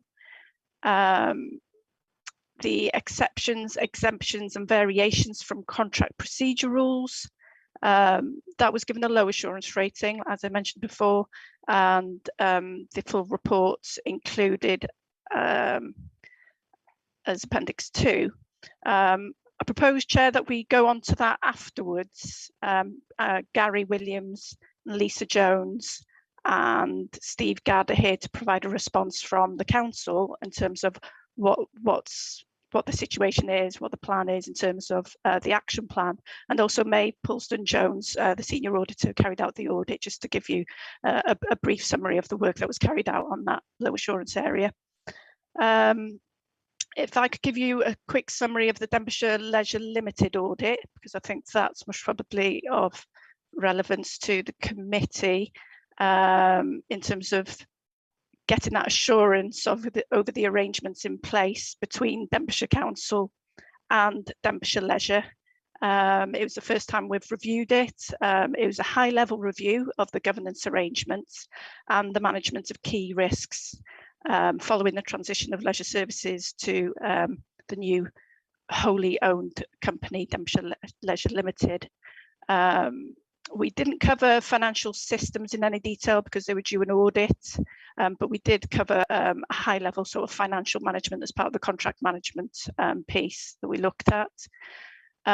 We gave assurance overall that the governance arrangements in place are robust. It's a similar governance model that's been tried and tested with the Civica partnership. It's the same contract manager within Denbighshire who's experienced that carries out that role through monthly operational board that monitors performance. And also there's a strategic governance board with members on there, which ensures that that relationship between the council and the company is well managed. We just raised a couple of issues, a couple of matters that we raised. One was around the Strategic Governance Board receiving report packs from the Board of Directors at Denbighshire Leisure Limited, such as meeting minutes and things like that, as is stipulated in the members' agreement. That hadn't been carried out to date. And the other part that we raised was relating to Schedule 4, the contract, which required details of the high value assets, that wasn't available during our audit. So that was something to be addressed. But overall, a very positive review. And so I just wanted to mention that. The next follow-up audit, the Payment Card Industry Data Security Standards, or PCI DSS for short. This is our second follow-up review. It was given medium assurance at the last follow-up, so I've just provided a brief summary there of the progress as committee requested. That further progress update came back. So as is on page 337 there's some bullet points which clarifies the remaining actions to be completed. But there is good progress. It has been impacted by COVID-19 in terms of consultant availability, but there's still progress nonetheless, and on track to complete the action plan with a further review planned for June 2022.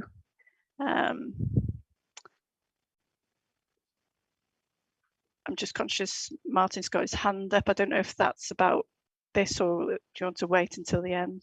Yep. Yeah, wait until the end. Okay. And then the housing tenancy, again, committee requested a progress update.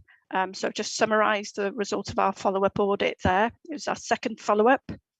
And there was just one action that was due. The other remaining actions were not due until March 2022.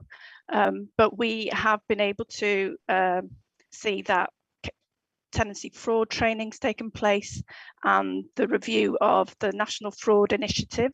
There's some housing matches where there might be potential fraud cases that haven't been able to be picked up at the time of our review, but as I understand it, they have been picked up since then, so that there is progress there. And we've got another follow-up planned for March 2022 on that one. Contract management, as I said, is item 10, so I won't go into any detail on that.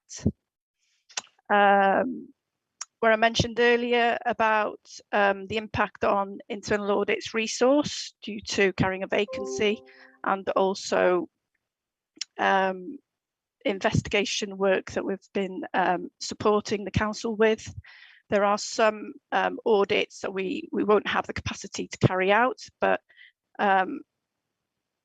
having spoken to Audit Wales, I understand that some of the national studies that they're carrying out, as well as part of their springing forward work, should provide some coverage of some of the areas that we were intending to look at. So we'll be able to place some reliance on other assurance areas, so that will help. And also in terms of liberty safeguards, we understand that the guidance from Welsh Government is still further delayed. So in terms of providing assurance, I think it would be better to wait for that. And in the meantime, there is assurances provided through CIW, that's the Care Inspectorate Wales and the Health Inspectorate Wales, that we're able to gain some assurances from.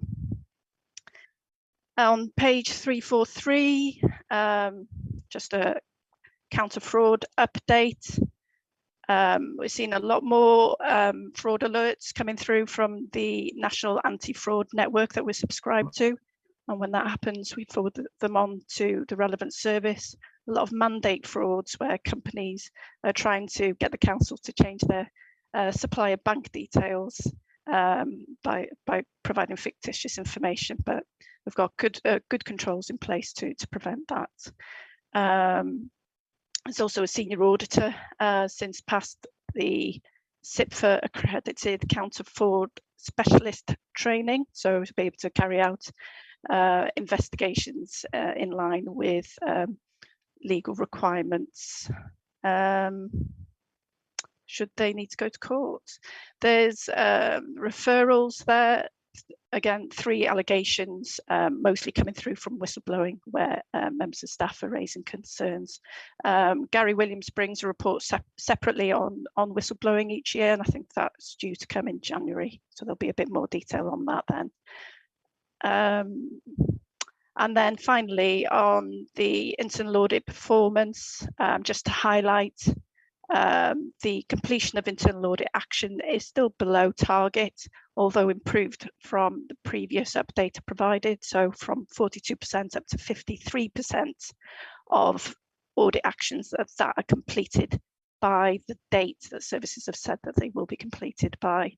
So we are satisfied that services are making progress, but we do understand that there are capacity pressures, as it's been a theme during this meeting that's been discussed, and that's clear, particularly in some services, and also ongoing pressures because of COVID-19.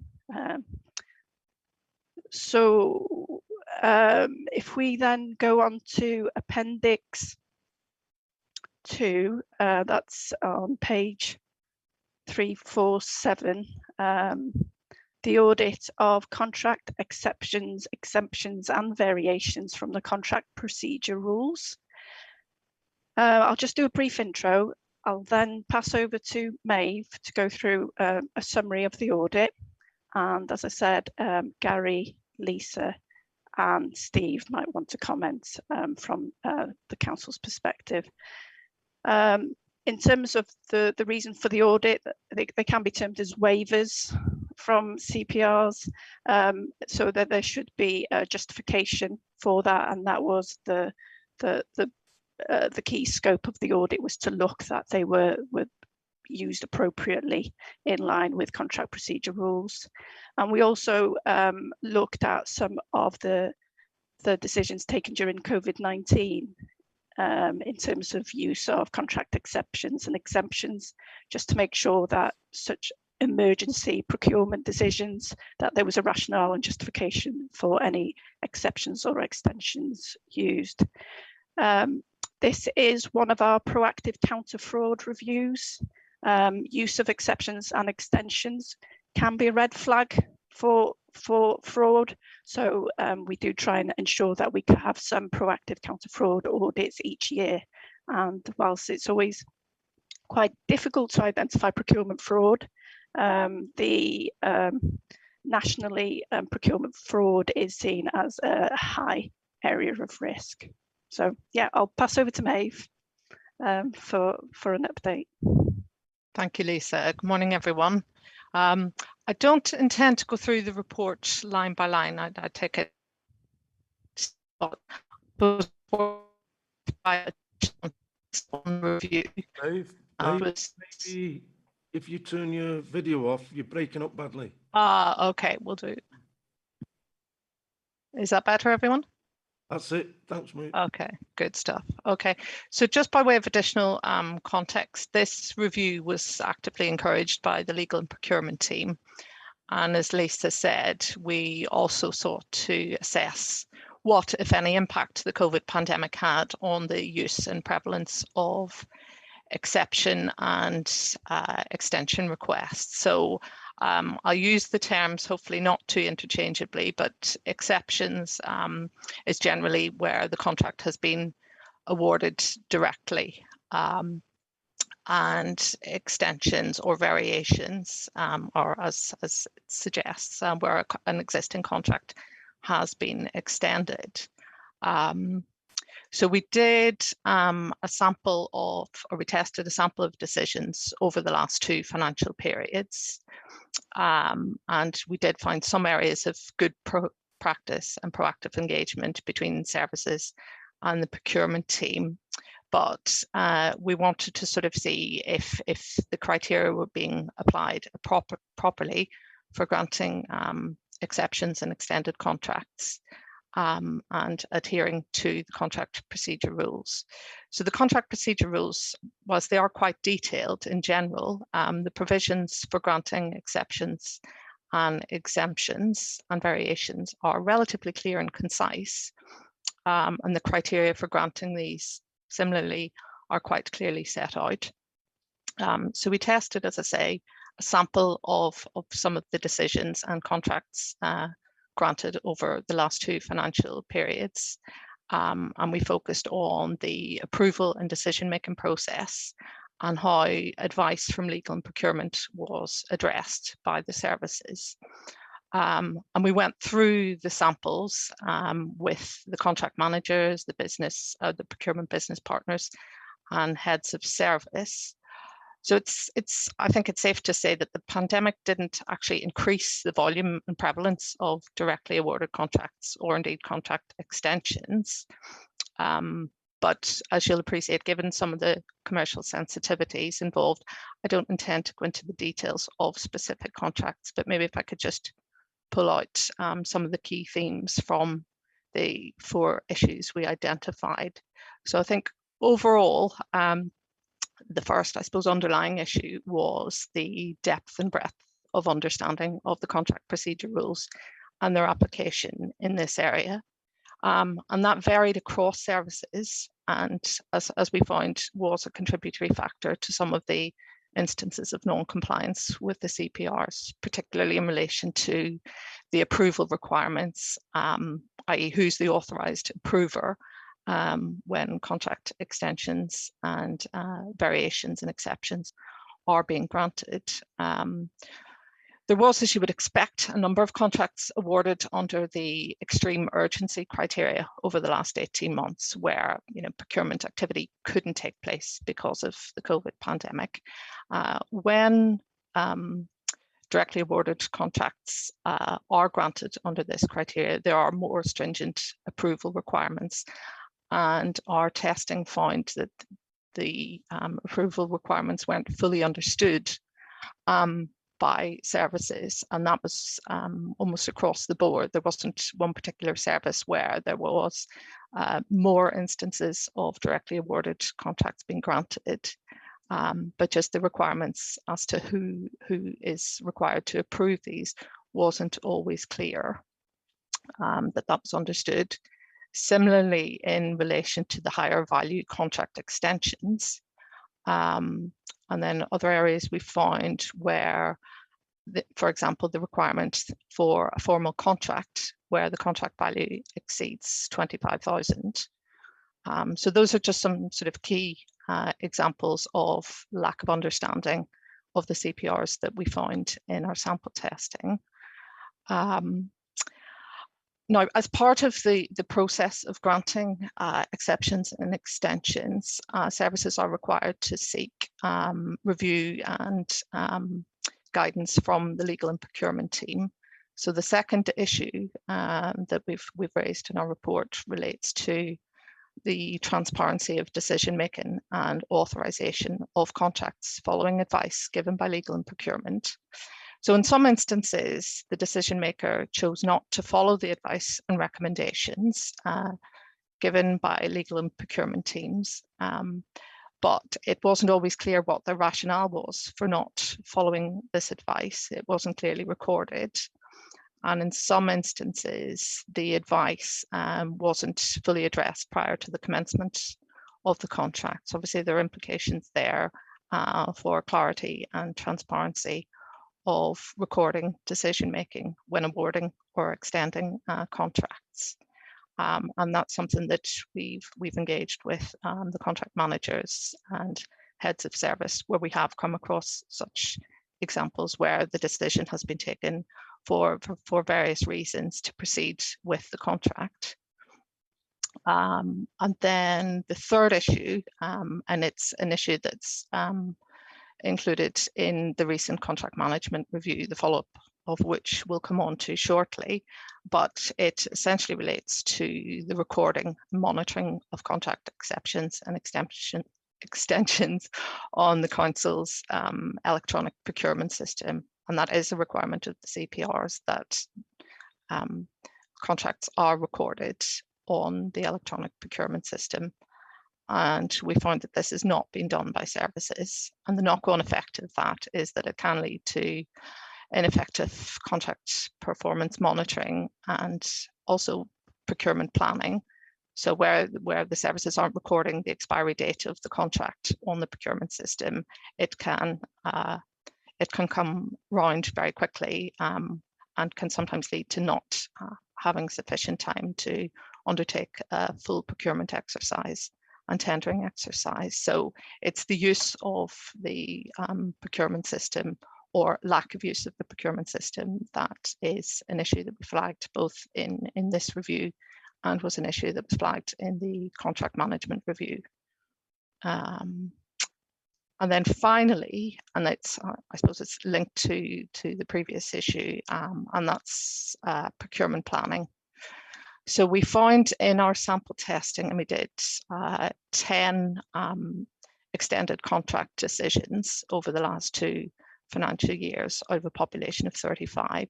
And of those 10, only 1 had not been subject to a previous contract extension. And in some cases, they were long-running contracts that hadn't been subject to a formal tender process in the first instance.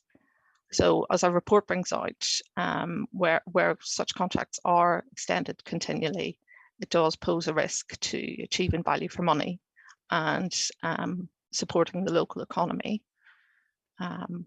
So those I suppose were our key findings in the review, and which has led to the low assurance opinion. So I shall pause there and take any questions from members. Thank you, Maud. Martin, you had your hand up first. Thanks, Mr. Chairman. Yeah, just is it Maureen? Did you say? Because no, it's Maeve. Maeve. Sounds like Dave, Maeve. only with an M. Yes. Yeah, Maeve. That's okay. That's grand, Maeve. Thank you very much. Can I say that that was a very clear report, and you know, thank you for that.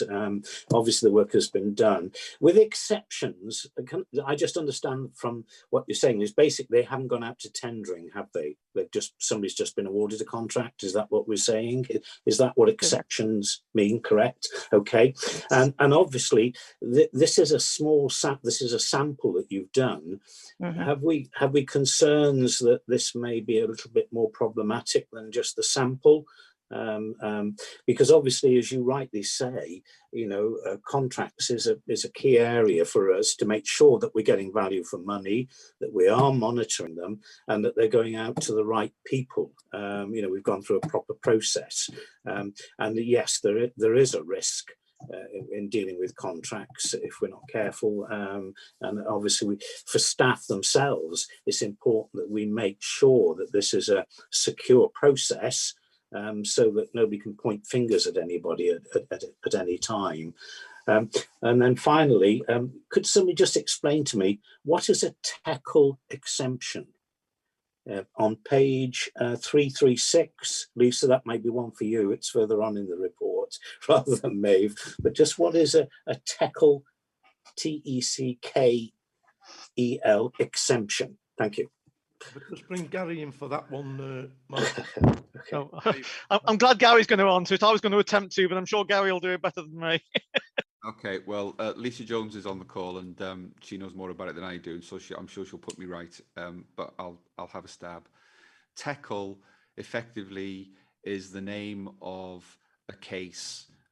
It was a European case, and it established the following principle: that it was possible for a public sector organisation to enter into a contract with an entity that it controlled, provided that there was no private sector involvement in that entity, that the public body was able to show that it retained the same degree of control over that entity as it would in respect of one of its own service departments, and that the entities, that at least 80% of the turnover of that entity was related to work or services being performed for that public body. So the easy example is that DLL, so a contract that the council has with DLL, is exempt from the procurement processes because DLL is a TECL entity. I hope that makes sense. And I'll pause now for 10 minutes and hold my breath in case Lisa comes and tells me that I got that wrong. You got that absolutely spot on, Gary. The other sort of easy sort of description is any contracts that we might award to one of our departments in-house. The regulations permit that as well without us having to go out to tender. So thanks. Thanks, Lisa. Gary has just wiped his brow with his handkerchief. Martin, I'm sure Maeve will come back with the other questions you had. Yeah. So, Martin, if I understood correctly, your question is about the prevalence of awarding direct contracts. And as you'll be aware, we operate a joint procurement service with Flintshire. So I was able to obtain information on the number of contracts that were awarded directly in the financial year 19 to 20 and 2021. So it would cover a period pre-COVID pandemic and in the midst of COVID pandemic. And the numbers of directly awarded contracts didn't actually change in those two periods and were broadly equivalent with the number of directly awarded contracts that Flintshire have had issued in the last year. So I don't think we're an outlier in terms of awarding direct contracts, and there are very set and narrow criteria for when contracts can be awarded directly. One of the criteria is extreme urgency due to unforeseen events. And as you would expect, that came up a few times and was the criteria used for some of the directly awarded contracts. Say, for example, emergency COVID works that needed to be applied in certain buildings and things like that needed a sort of quick turnaround. So that, you would expect the criteria to be applied appropriately there, and we didn't find any indications that the criteria in that circumstance wasn't applied correctly. I think what our review found was that the authorization of those extreme urgency contracts, they have, as I said, more stringent approval requirements. They require head of service approval, and the understanding of services of that requirement wasn't always evident. So a potential breach there in getting the correct authorization. Does that answer your question, Martin? Yeah, or? Thank you very much. That's No grand. problem. Thank you. Cheers, Martin. Rhys? Okay, thank you, Chair. I've got 4 questions. The first one may overlap with what I just heard there, but I'll still ask for confirmation. We're talking about these extreme urgency contracts that were awarded. Did you find any discrepancies there that these weren't exactly extreme urgency contracts? Did they all fit in with that definition of there being the need for extreme urgency? That's the first question. The second one, you did say that these extreme urgency matters were spread across services. We don't want to go into examples, I realize that, but are the non-compliance examples, are they also spread across all services? That's the second question. And then thirdly, is the conclusion that you're drawing from this, and that we're all drawing from this, is that it's the proactive system that's not being used correctly. And so training in that matter would actually help to alleviate these difficulties. So is it the proactive system we should be concentrating on? And the other question, you've just mentioned Flintshire Council there. I notice on page 349 that this review focused on decisions made by Denbighshire County Council only, and yet we operate a joint procurement service. Presumably Flintshire focus on the decisions made by Flintshire. What is the audit and governance procedure for these joint procurement services? Maybe that's something I should know, but someone can remind me. Okay, thank you, Chair. Those are the 4 questions. Thank you, Rhys. Maeve, do you want to come back with them? Yes, of course. So of the 10 decisions we looked at, I think 4 were granted exclusively under the extreme urgency provisions or criteria, and then 2 had extreme urgency and specialist contractor required. So that the specialist contractor, by virtue of their specialist technical or artistic knowledge, was included in that. And the procurement team came back in one instance, or sorry, legal came back in one instance and said, you know, you might be on sort of stronger footing with the technical expertise. So in the 4 examples I referred to where it was extreme urgency, there was nothing to indicate that it wasn't an extreme urgent case, and it was very much COVID pandemic related. Your second question, I think, was about is non-compliance. No, your second question, I think, was in 2 parts. One was the extreme urgency across all services. I think by its very nature, some of it there were 2 within social services, and one was within education services, and then there were 2 within property, and the third,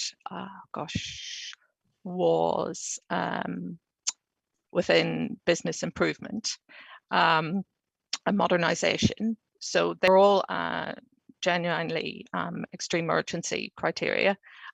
So I would say yes, of the ones I looked at, there was a good mix of services involved there. Non-compliance and or sort of understanding of the contract procedure rules, yes, that is prevalent across all services.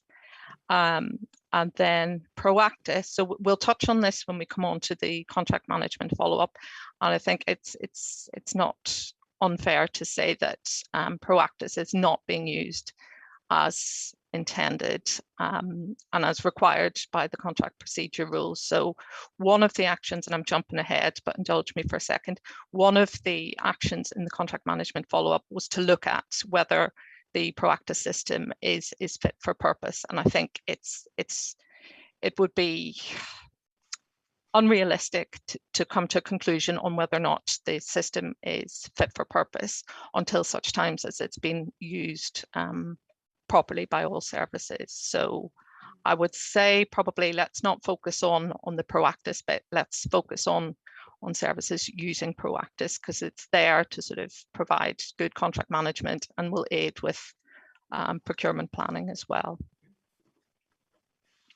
And then I think your final question was on what's the audit process for the joint procurement service with Flintshire and ourselves.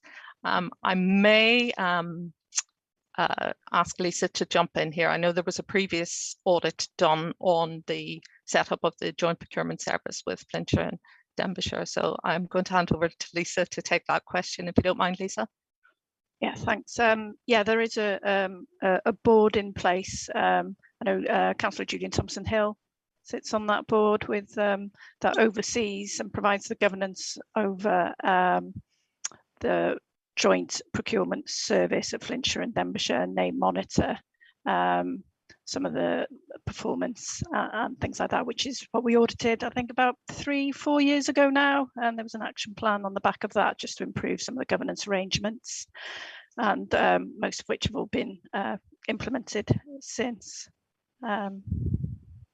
Chair, if I could just add to that. Yes, whilst we obviously have a joint, from an administration and delivery point of view, procurement team between ourselves and Flintshire, there are differences between the way that the two authorities operate, because we're two different authorities. Essentially, in terms of who would scrutinise the elements of it, that would be dealt with independently. So we would scrutinise the Denbighshire elements, and Flintshire would scrutinise the Flintshire elements of it. And if there are cross-cutting ones, it probably would go to both. Thanks, Julian. Does that answer your question, Rhys? Yes, thank you very much. I think I'll need to think a bit more about this, these joint contracts, but for this morning, yes, thank you, Chair. Thank you, Rhys. Paul, you want to come in? Thank you, Chair. Yeah, I'm just looking at it from a slightly different view. First of all, I think in all the time that I've been a member, I cannot recall having a similar report with 4 significant major issues. In a sense, it's almost verging on critical, because when you consider the involved, you're talking of probably revenue and capital contracts, many hundreds of them across all services, many thousands of pounds involved. So it's a big area, a very big area, whichever way you look at it. And this, to me, is so important. I noticed that in the internal audit update summary, there is reference to an escalation meeting involving senior management, lead member, and then discussions at corporate executive team. To me, this is one of the most significant low assurance internal audit reports we've received. So we need, I believe, as a committee to consider how we get involved for our future meetings. Thank you, Chair. Thank you, Paul. Who wants to come back on Paul's questions there? Well, hang on, Gary. Sorry, the escalation process is I don't want to tread on Lisa's toes here, but the escalation process is a process for any low assurance report. Gets discussed with the relevant lead member, also with senior management, and it's been to CET and is going to SLT at the beginning of January, I think the 6th of January. In terms of the committee getting involved, then clearly it will be for you to determine what follow-up reports you want back to this committee on the basis of the action plan that's been put forward. Thank you, Gary. Does that answer it, Paul?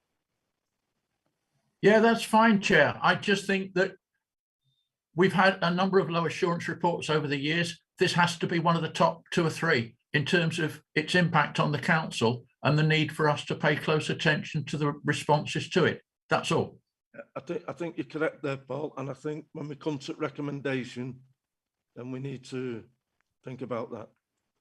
Can I just come in on that? Yeah, come on, Lisa. Yeah, I think the results of this audit needs to be considered alongside the previous audit of contract management, which is the next item, which was also a low assurance report. And you'll see the follow-up results. We're still reporting it as low assurance in terms of progress. Although there has been progress made, it hasn't yet resulted in services taking the required action. So corporately, things are happening. But another factor that needs to be considered is that the previous legal and procurement manager raised her concerns about the use of exceptions and exemptions and the services taking note of them, which is one of the reasons why we did the audit. That position hasn't been filled as yet, I'm aware, so there is a capacity issue there. And when we come on to the contract management piece, there's also a lack of ownership of contract management in the place. It doesn't really sit anywhere at the moment, which is something that I know that when we come to that follow-up is being addressed. So I think the two together, I think Paul exactly right in terms of the low assurances in this area is of concern, and I think committee getting updates on the two together in future should assist, and something that when we took it to corporate executive team, we had the similar conversations there about them monitoring what is happening with these two audits to ensure that the necessary change and culture change it happens. Yeah. Okay, thanks, Lisa. Totally agree, Lisa. So who's taking us through the next part? Thank you. Lisa? I think it's the recommendation, or if you want to hear from the services in terms of the actions proposed, or Would you like that, or do you want to go to recommendation, members? I'm in your hands.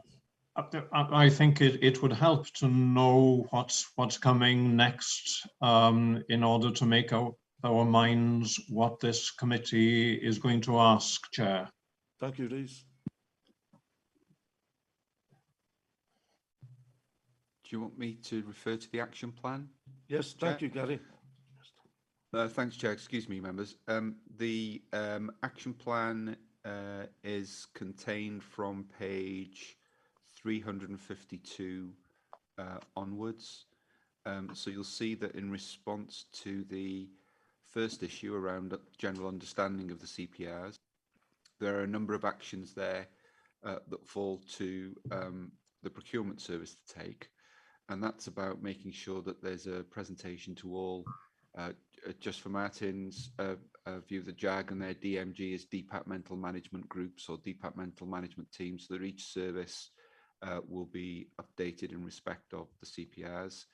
The procurement business partners will be able to attend departmental management team meetings in order to be able to provide support and advice. There is already a quick guide in respect of the CPRs, but that will be amended and we'll use other methods such as link to highlight good practice. And the other issue was around making sure that the variation forms set out what previous variations may have been sought, and attaching copies of those variations to reflect the sequence of legal and procurement comments. The issue there is that forms for authorising exceptions get sent through to senior managers to be able to sign off, but it's just improving the information that's included in the form in order that those who are authorising have got the full picture.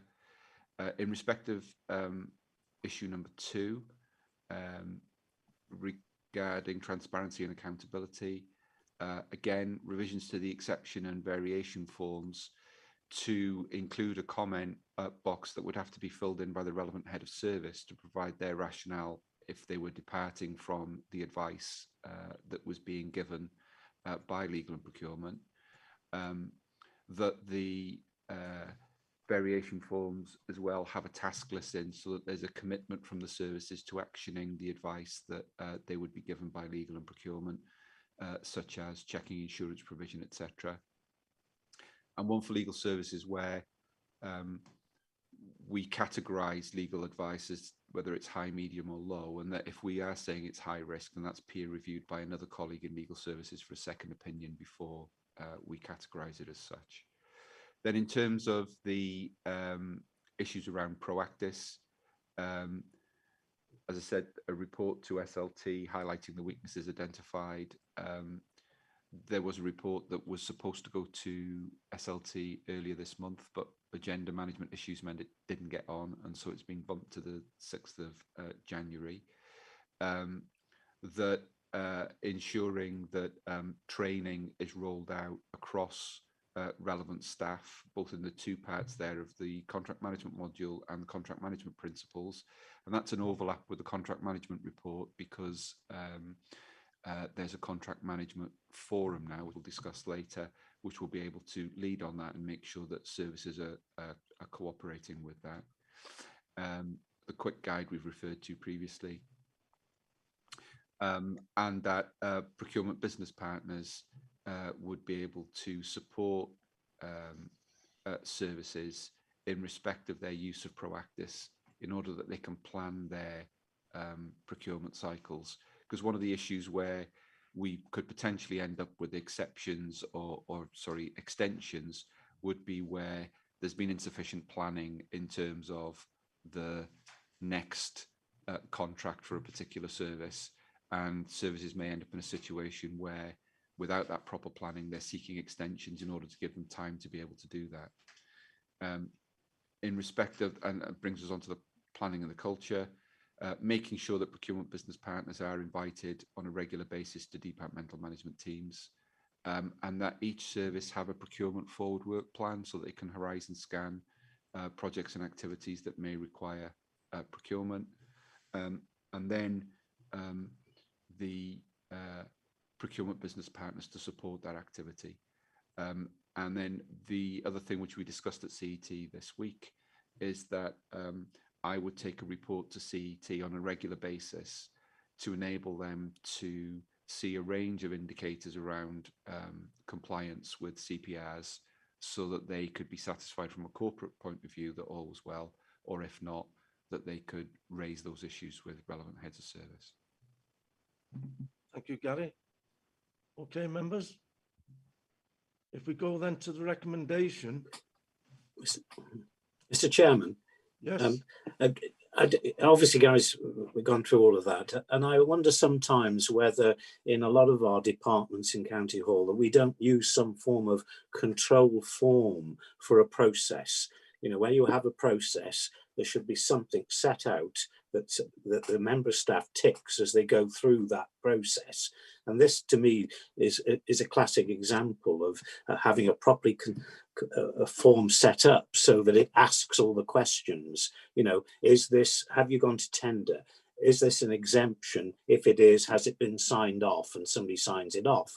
And then you go down through that form, and the final one should be, has this been put on the computer system, Proactis or whatever it is? And the staff member should then sign it off at the bottom to say they've done all that. It's just like a checklist, really. You know, and I'm amazed that a lot of our departments don't use that sort of process. And it would be easier for Audit, because Audit could then come along and say, well, where's the control sheet, the sign-off sheet for this particular contract, and it should be at the front of the file to prove that it's all been followed through. It's, you know, it's just a point, but as I said, past life, I was a process manager as well, so that's what we did. But anyway, there we are. Cheers, Martin. Lisa, you want to come in? Thanks, Chair. Yeah, just on Martin's point, you absolutely identified and links in with Grace's question regarding the use of Proactis in order to improve the whole situation. Proactis as a system will have, it's like a workflow. You can't move on to the next stage unless you've completed that particular activity. So if we're using Proactis correctly, the controls would be there because it would prevent the service from moving on to the next stage. So it's built into the system, and absolutely feeds into Rhys Thomas's question. You know, this Proactis as our tool to improve compliance is absolutely fundamental to bringing this level of compliance up really. Yeah, thanks. Thank you, Lisa. Gwyneth, you want to come in? Yes, sorry. The Denbighshire Leisure,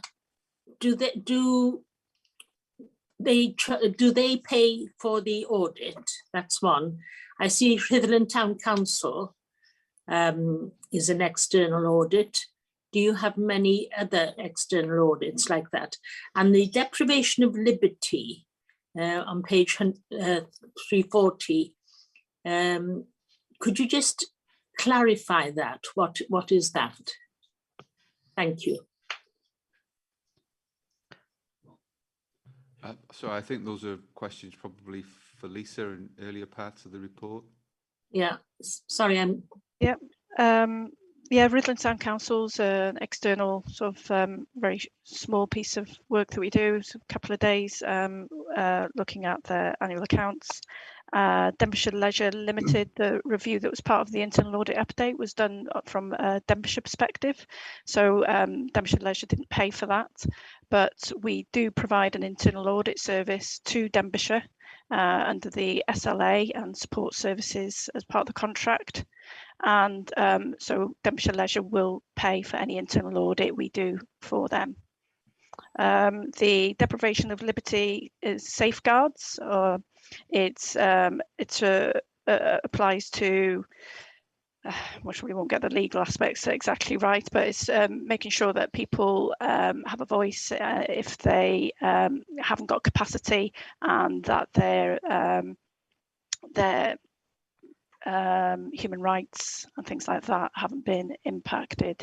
So there's mental health assessments and things like that that need to be in place for that. But there is going to be a change to how that is delivered with new guidance from Welsh Government on that, that we were hoping to review once that's been shared, but it's been delayed until 2022 now, so the audit will be pushed back as well. Diolch yn fawr iawn. Diolch. Okay, Rhys, you wanted to come back?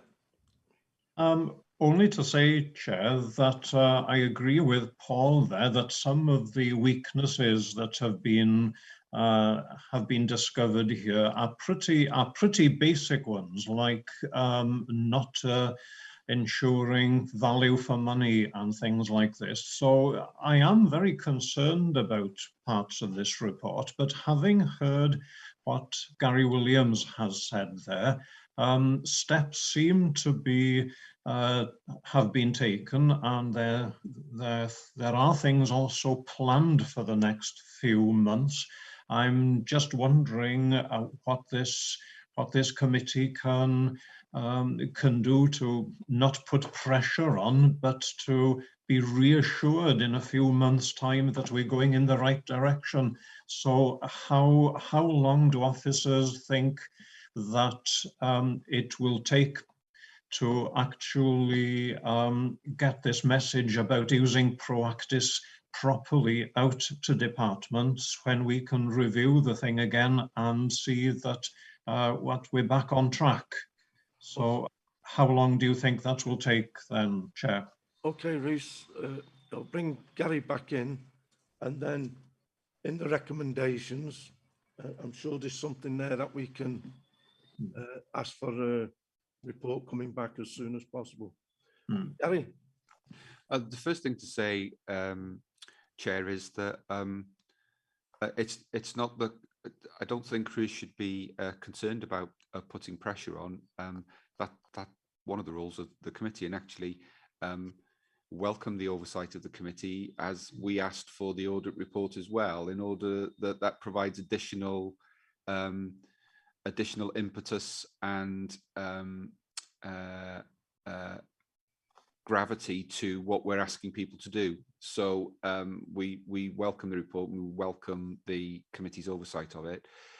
Just looking at the action plan, I suppose it depends for Lisa and her team as to when they would be able to do a follow-up, but I think most of the actions are due to have been put in place by the end of March. So it's a case of when audit would be wanting to look at doing a follow-up report and then bring something back to this committee. Thank you, Gary. Okay, Rhys. Yes, thank you, Chair. I was just being polite in the way I phrased all of that. Thank you, Chair. As ever, Chris, as ever. Thank you. Paul, you wanted to come back? Yeah, only to say, Chair, that in the past, this committee has not shied away from being quite firm in saying what it thinks. And specifically, when we have, for example, in the past, had problems on issues related to schools, we have called head teachers and chairs of governors to appear before us. If we felt that was necessary with contract managers now, we shouldn't shy away from doing something similar. Thank you. Thank you, Paul. I'll bring Gary in. I think, in fairness, that's been done where people have not been progressing things or have not been necessarily cooperating with audit. This is the first consideration of the report by the committee, and there is an action plan, and we will be progressing with that. And I think that the appropriate thing to do would be to have a follow-up report at the appropriate time and then bring a report back to committee for committee to consider the progress that's been made. Thank you, Gary. Okay, Paul. Okay, Chair.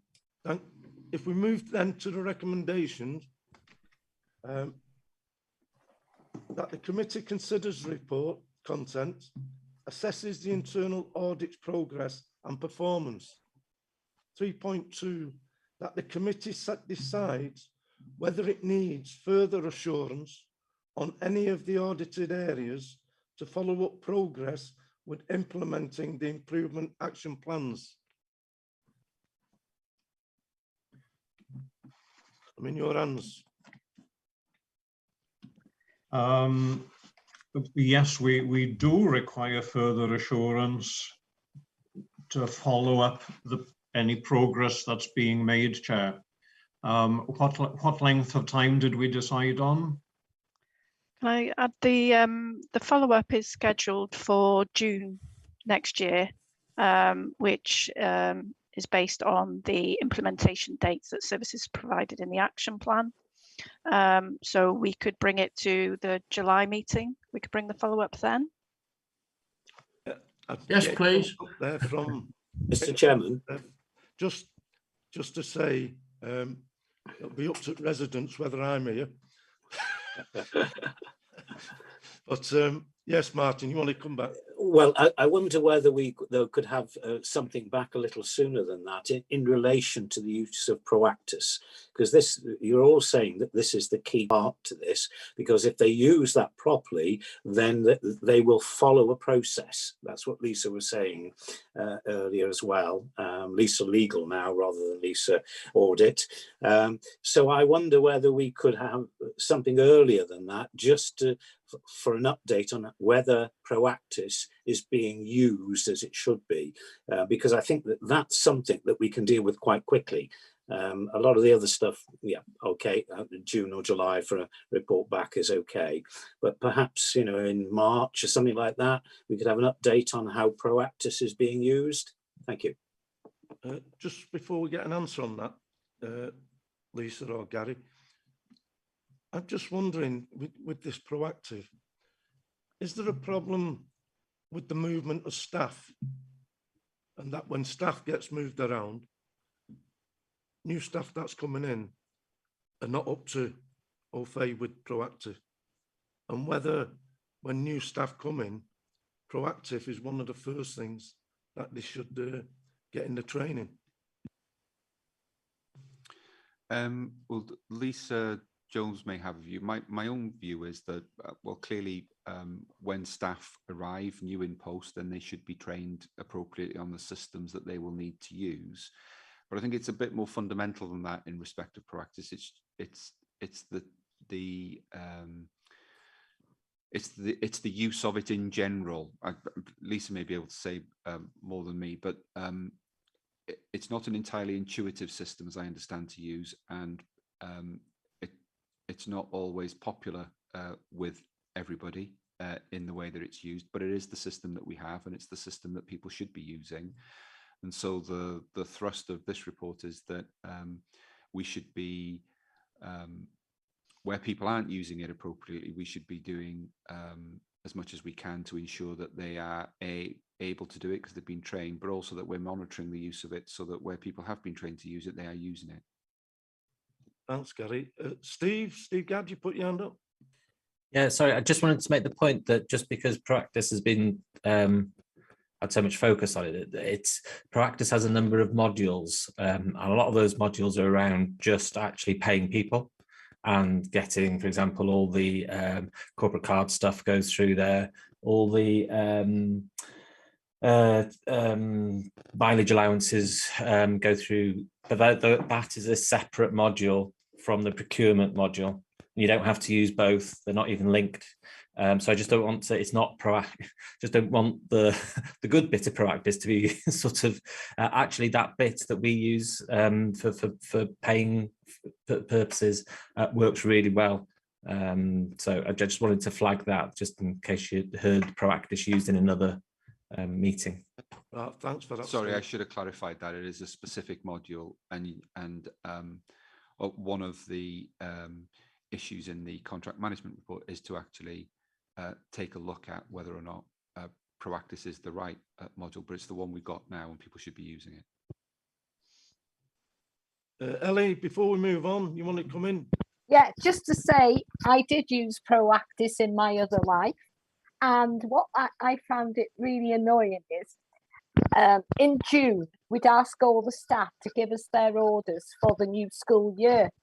Well, they didn't understand that we had to type it all out.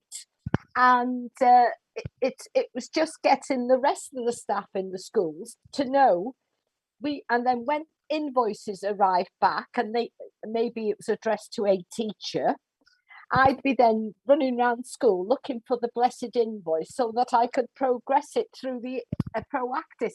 So hearing everything now, but that is only the school invoices module. So I didn't do anything with petrol claims, but it was very efficient, and I was really pleased to read in I've got it written under 10 that they now send reminders for staff to get the invoices paid, and I think that's good, because especially in schools, when you know that invoices are probably on a teacher's desk. But it's been very good hearing all this going on anyway. All right. Ellie, yeah. So we've been to the recommendation, and I think the committee would like a follow-up on the improvement of action. I know Lisa was writing down, trying to see when she thinks they could come back with that. Have you any inclination? Like I said, that our follow-up is scheduled for June, but you could request a report from the service earlier on the use of Proactis to come in March or April, and then you can get our assurance in July when majority of the actions are due to be completed. I think that sounds like a good idea. What do you think, members? Yeah, that'd be Yes, great. please, Chair. We Okay. can't let the grass grow on this one. No. Lisa Jones, you want to come in?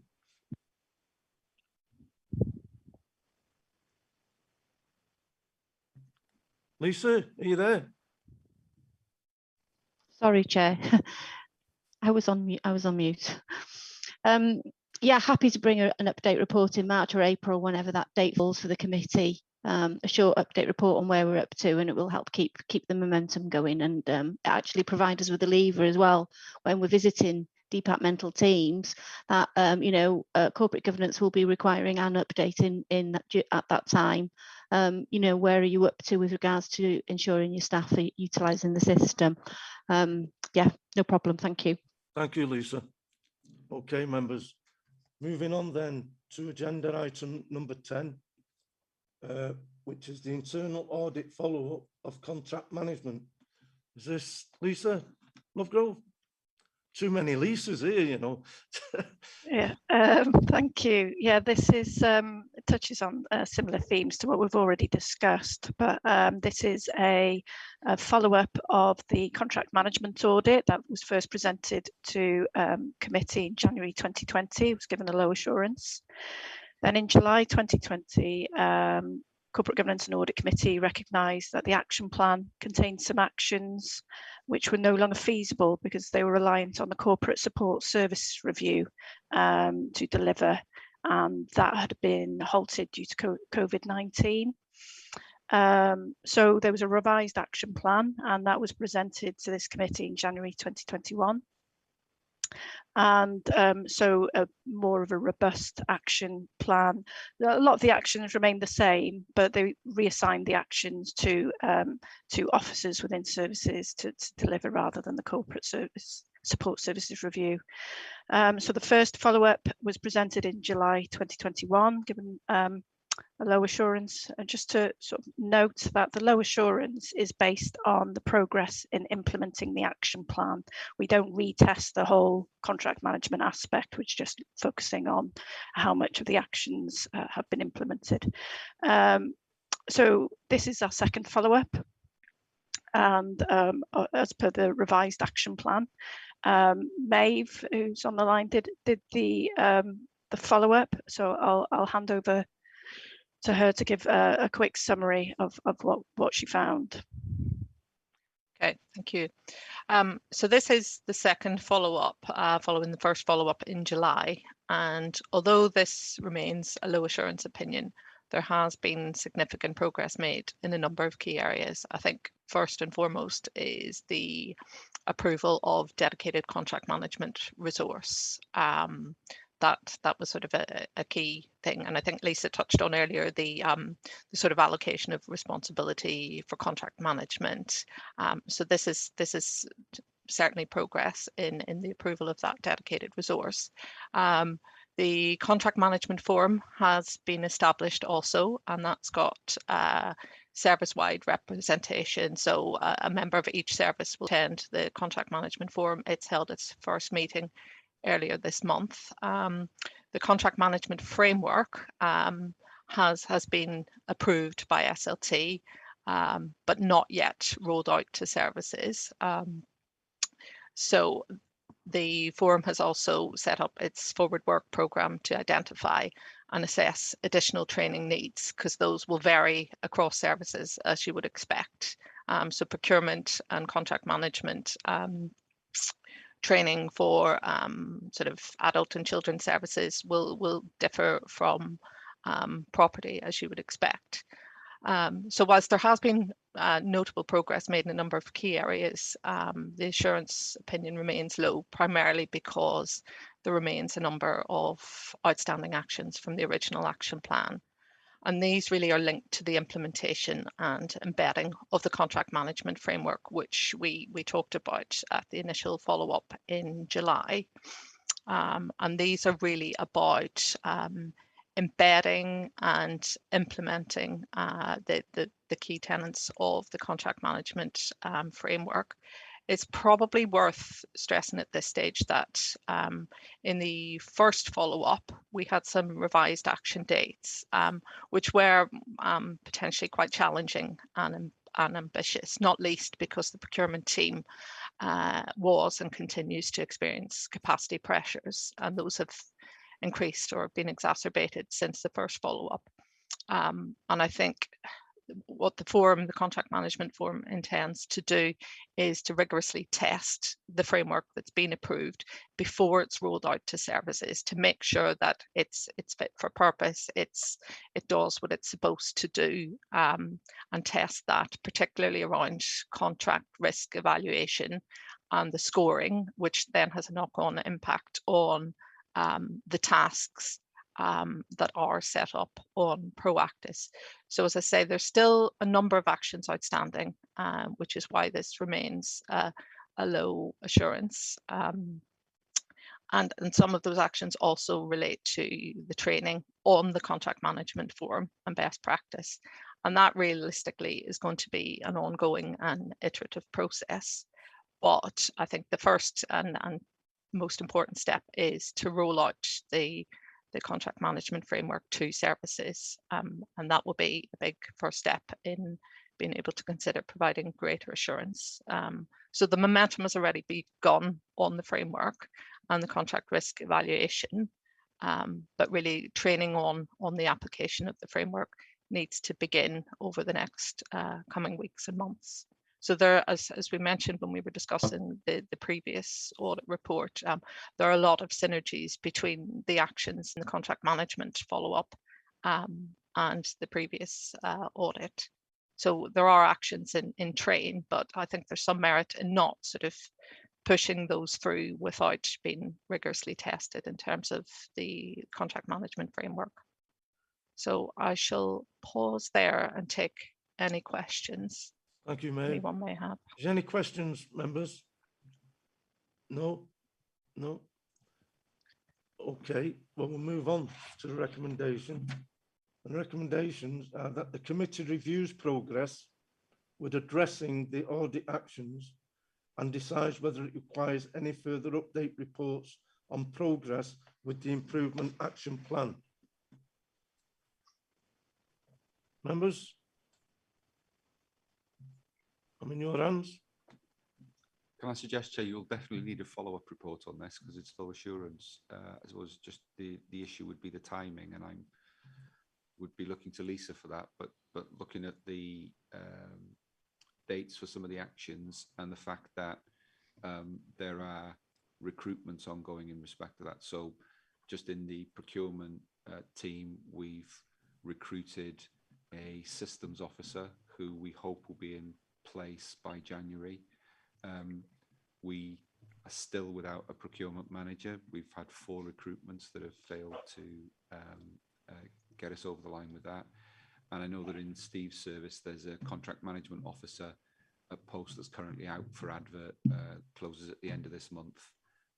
So it's, I'm guessing that it's a similar sort of timescale to the follow-up that was being proposed by Lisa in respect of the exemptions and exemptions report. I don't know, it's obviously that's for audit to say. Oh, thanks, Gary. I see Steve Gadd's got his hand up. Steve? Yeah, thanks, Chair. I didn't think we'd actually decided where that post was going to sit, Gary, but there you go. It has gone out to advert, and we've had some interest. Just to be clear, that post won't be responsible for the contract management in the council. That post will be to help coordinate the working group, and it has a number of other roles as well. So it is an additional resource, but it's not. Its role is not to do all the contract management in the council. That just needs to be made clear, really, because I thought earlier on you might have been misunderstood as to what that role was. Thanks, Steve. Gary? Oh, just to say yes, sorry. The role's being advertised by an officer in Steve's service, not where it definitely sits. And the second bit, yes, it's not to do all contract management. Again, it's a support role to be able to support services to do their own contract management. So I think it's clear, members, that due to it being a law, we should have a follow-up report, obviously with time restraints. So if Lisa can, put it down that the group, whether we're here or not, would like a follow-up report as soon as possible. Yeah, okay with that? Sorry, Lisa. Yeah, I was just going to say, we've put on the report there on page 12 or page 378 of your packs. Our proposed date for next follow-up is June 2022, which is the same as the exceptions and exemptions report that we just discussed. I think there's merit in looking at the 2 areas together. Involves a lot of the same officers and similar issues, so being raised. I think that makes sense, Lisa, bringing the 2 together. Paul, you just wanted to add something? I'm just agreeing with what Lisa said. It was a thumb rather than a hand. All right, mate. Right. Okay, then, members. Mr. Chairman, I agree again. So surely these are very similar issues. So it makes sense to bring them together at that time. So I'm happy with that. Thank you, Martin. Thank you. Moving on then, members, to agenda item number 11, and that's progress review of the North Wales Growth Deal, North Wales Economic Ambition Board, pages 361 to 380. To receive for information a report Audit Wales progress review of the North Wales Growth Deal, North Wales Economic Board. Is it Dave or Matthew? That would be me again. Oh, Dave. I'll be brief. This is another positive report. Members will recall meetings within the council where the council was asked to support the growth deal. This support was sought and received earlier this year. In the review, we've examined the progress that partners have made to prepare for delivery of the growth deal. In doing this, we've looked at the Portfolio Management Office, the support that Gwynedd Council provides to the process, the various boards and the groups that are set up to support this. The report's quite descriptive, and it's deliberately descriptive because this is quite a complex area, and we wanted to be able to describe how the process worked, bringing the 6 councils together and working with the private sector as it's required to do with this. We comment positively on the progress that's been made, but we do recognise that some of the elements at that particular time were very much still work in progress. So there was still work to be done there, but we didn't have any concerns about the operation of it.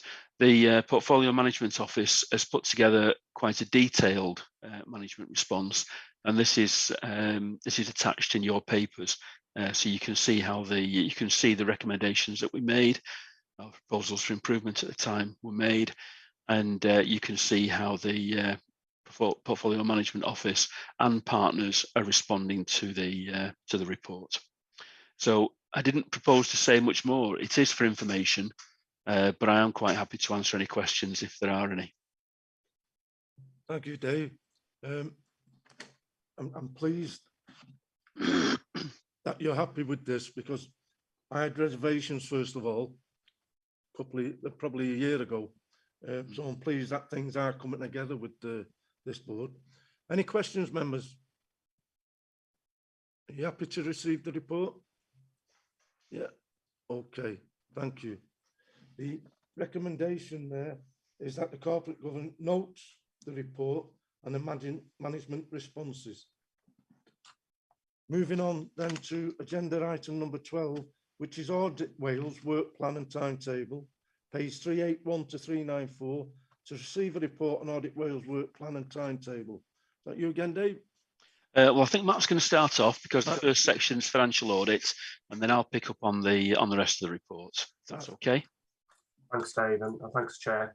Just briefly, the document updates you really on the status of our planned work that was set out in our audit plan, which I think you considered back in March.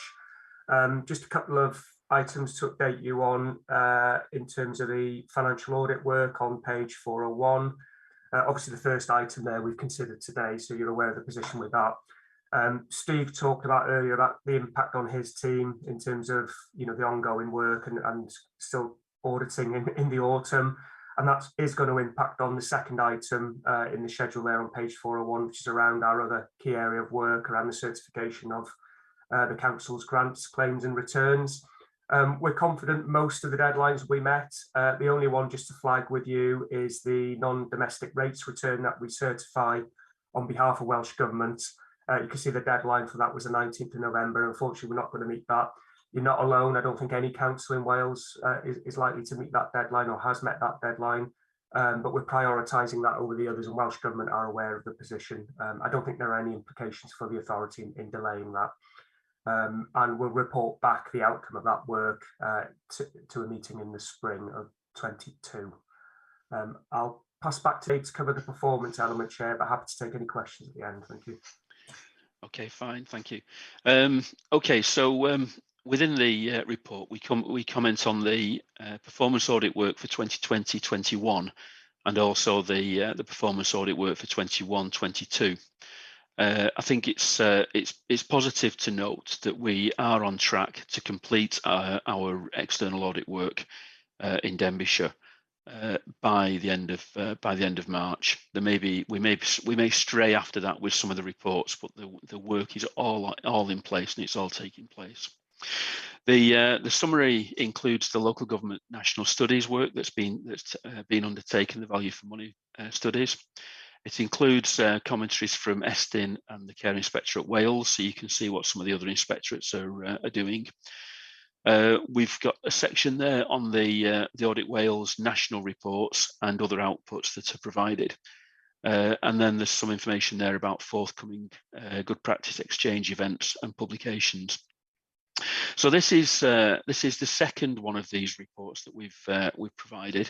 I suppose in a way it complements Lisa's internal audit update.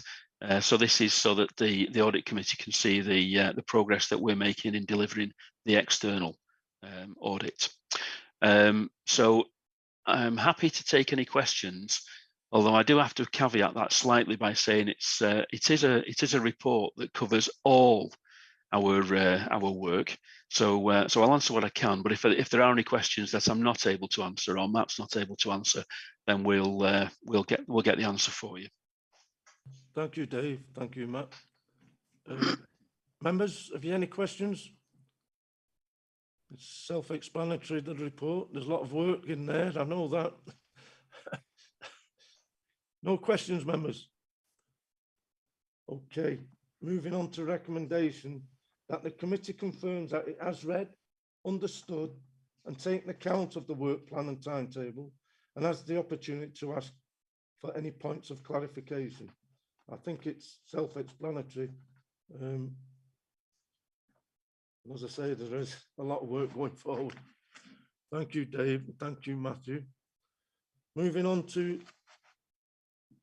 agenda item 13, it'll be the last one you'll be glad to hear, is the Governance and Audit Committee Work Programme 395 to 398 to consider committee's forward work programme. Lisa?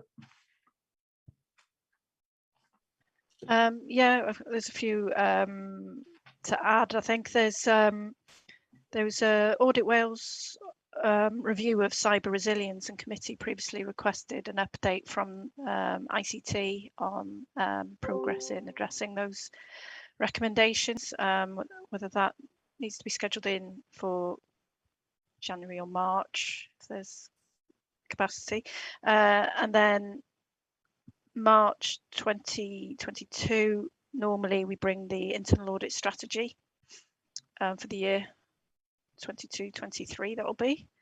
And then April meeting, the annual governance statements, the draft, try and get that there then. And then June, just need to include the internal audit annual report.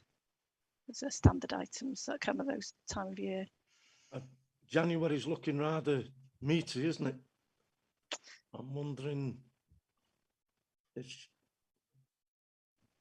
the first one you mentioned could be coming March rather than January. Mm-hmm. Any views, members? Chair, I had another one to suggest for January, so which is the annual whistleblowing report, because it came last January. But if you wanted that to go to March, then I don't suppose much would be lost if it went to March. But I was going to suggest it goes on there. And then the other one I was going to suggest is that you also get an annual report on the Regulation of Investigatory Powers Act, sort of surveillance activity. That would be due again in June, because it came in June this year. And then there were follow-up reports, weren't there, that you were asking for in respect of the two issues you discussed today around exemptions and exceptions and the contract management report. You okay, members, with that? Paul, you have a question? Only to say, Chair, communication this end's not good. So if this is repetition, apologies. but bearing in mind what we just talked about, exceptions and exemptions and contract management, I made a note that we might expect something in March, April, a request from services, and then the internal audit follow-ups in July.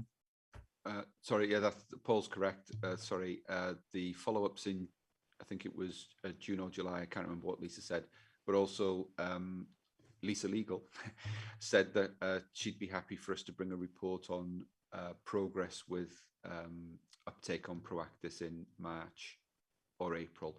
What I'd suggest is March, because April, that meeting is very close to the election, and it may be that that meeting might fall. Yeah. Thank you, Gary. Steve? Yeah, I probably needs to wait, but obviously the statement of accounts aren't on there, both draft and final. The treasury management reports aren't on there, so that those will need to be put in.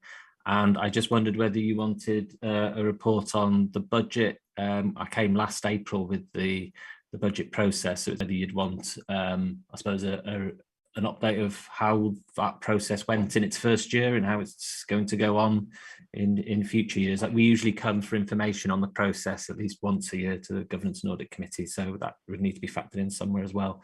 Perhaps I'll take it offline with the committee admin to see where best to place them. But obviously statement of accounts would normally be July, September. That might be worth waiting until the January report in case we and Wales Audit Office or Audit Wales make a decision that we're not going to commit to those earlier dates. So. Okay, cheers, Steve. Are members happy with that? Well, you're pleased to know it's the end of the meeting. I've got to get back to Rhyl, 40 miles away, for another meeting at 2:30. Mate, can I thank you all for your time today? Our friends from Audit Wales, Dave and Matthew, and Lisa, for all the hard work you do. Thanks very much. Thank you, Chair. Thank you, Chair.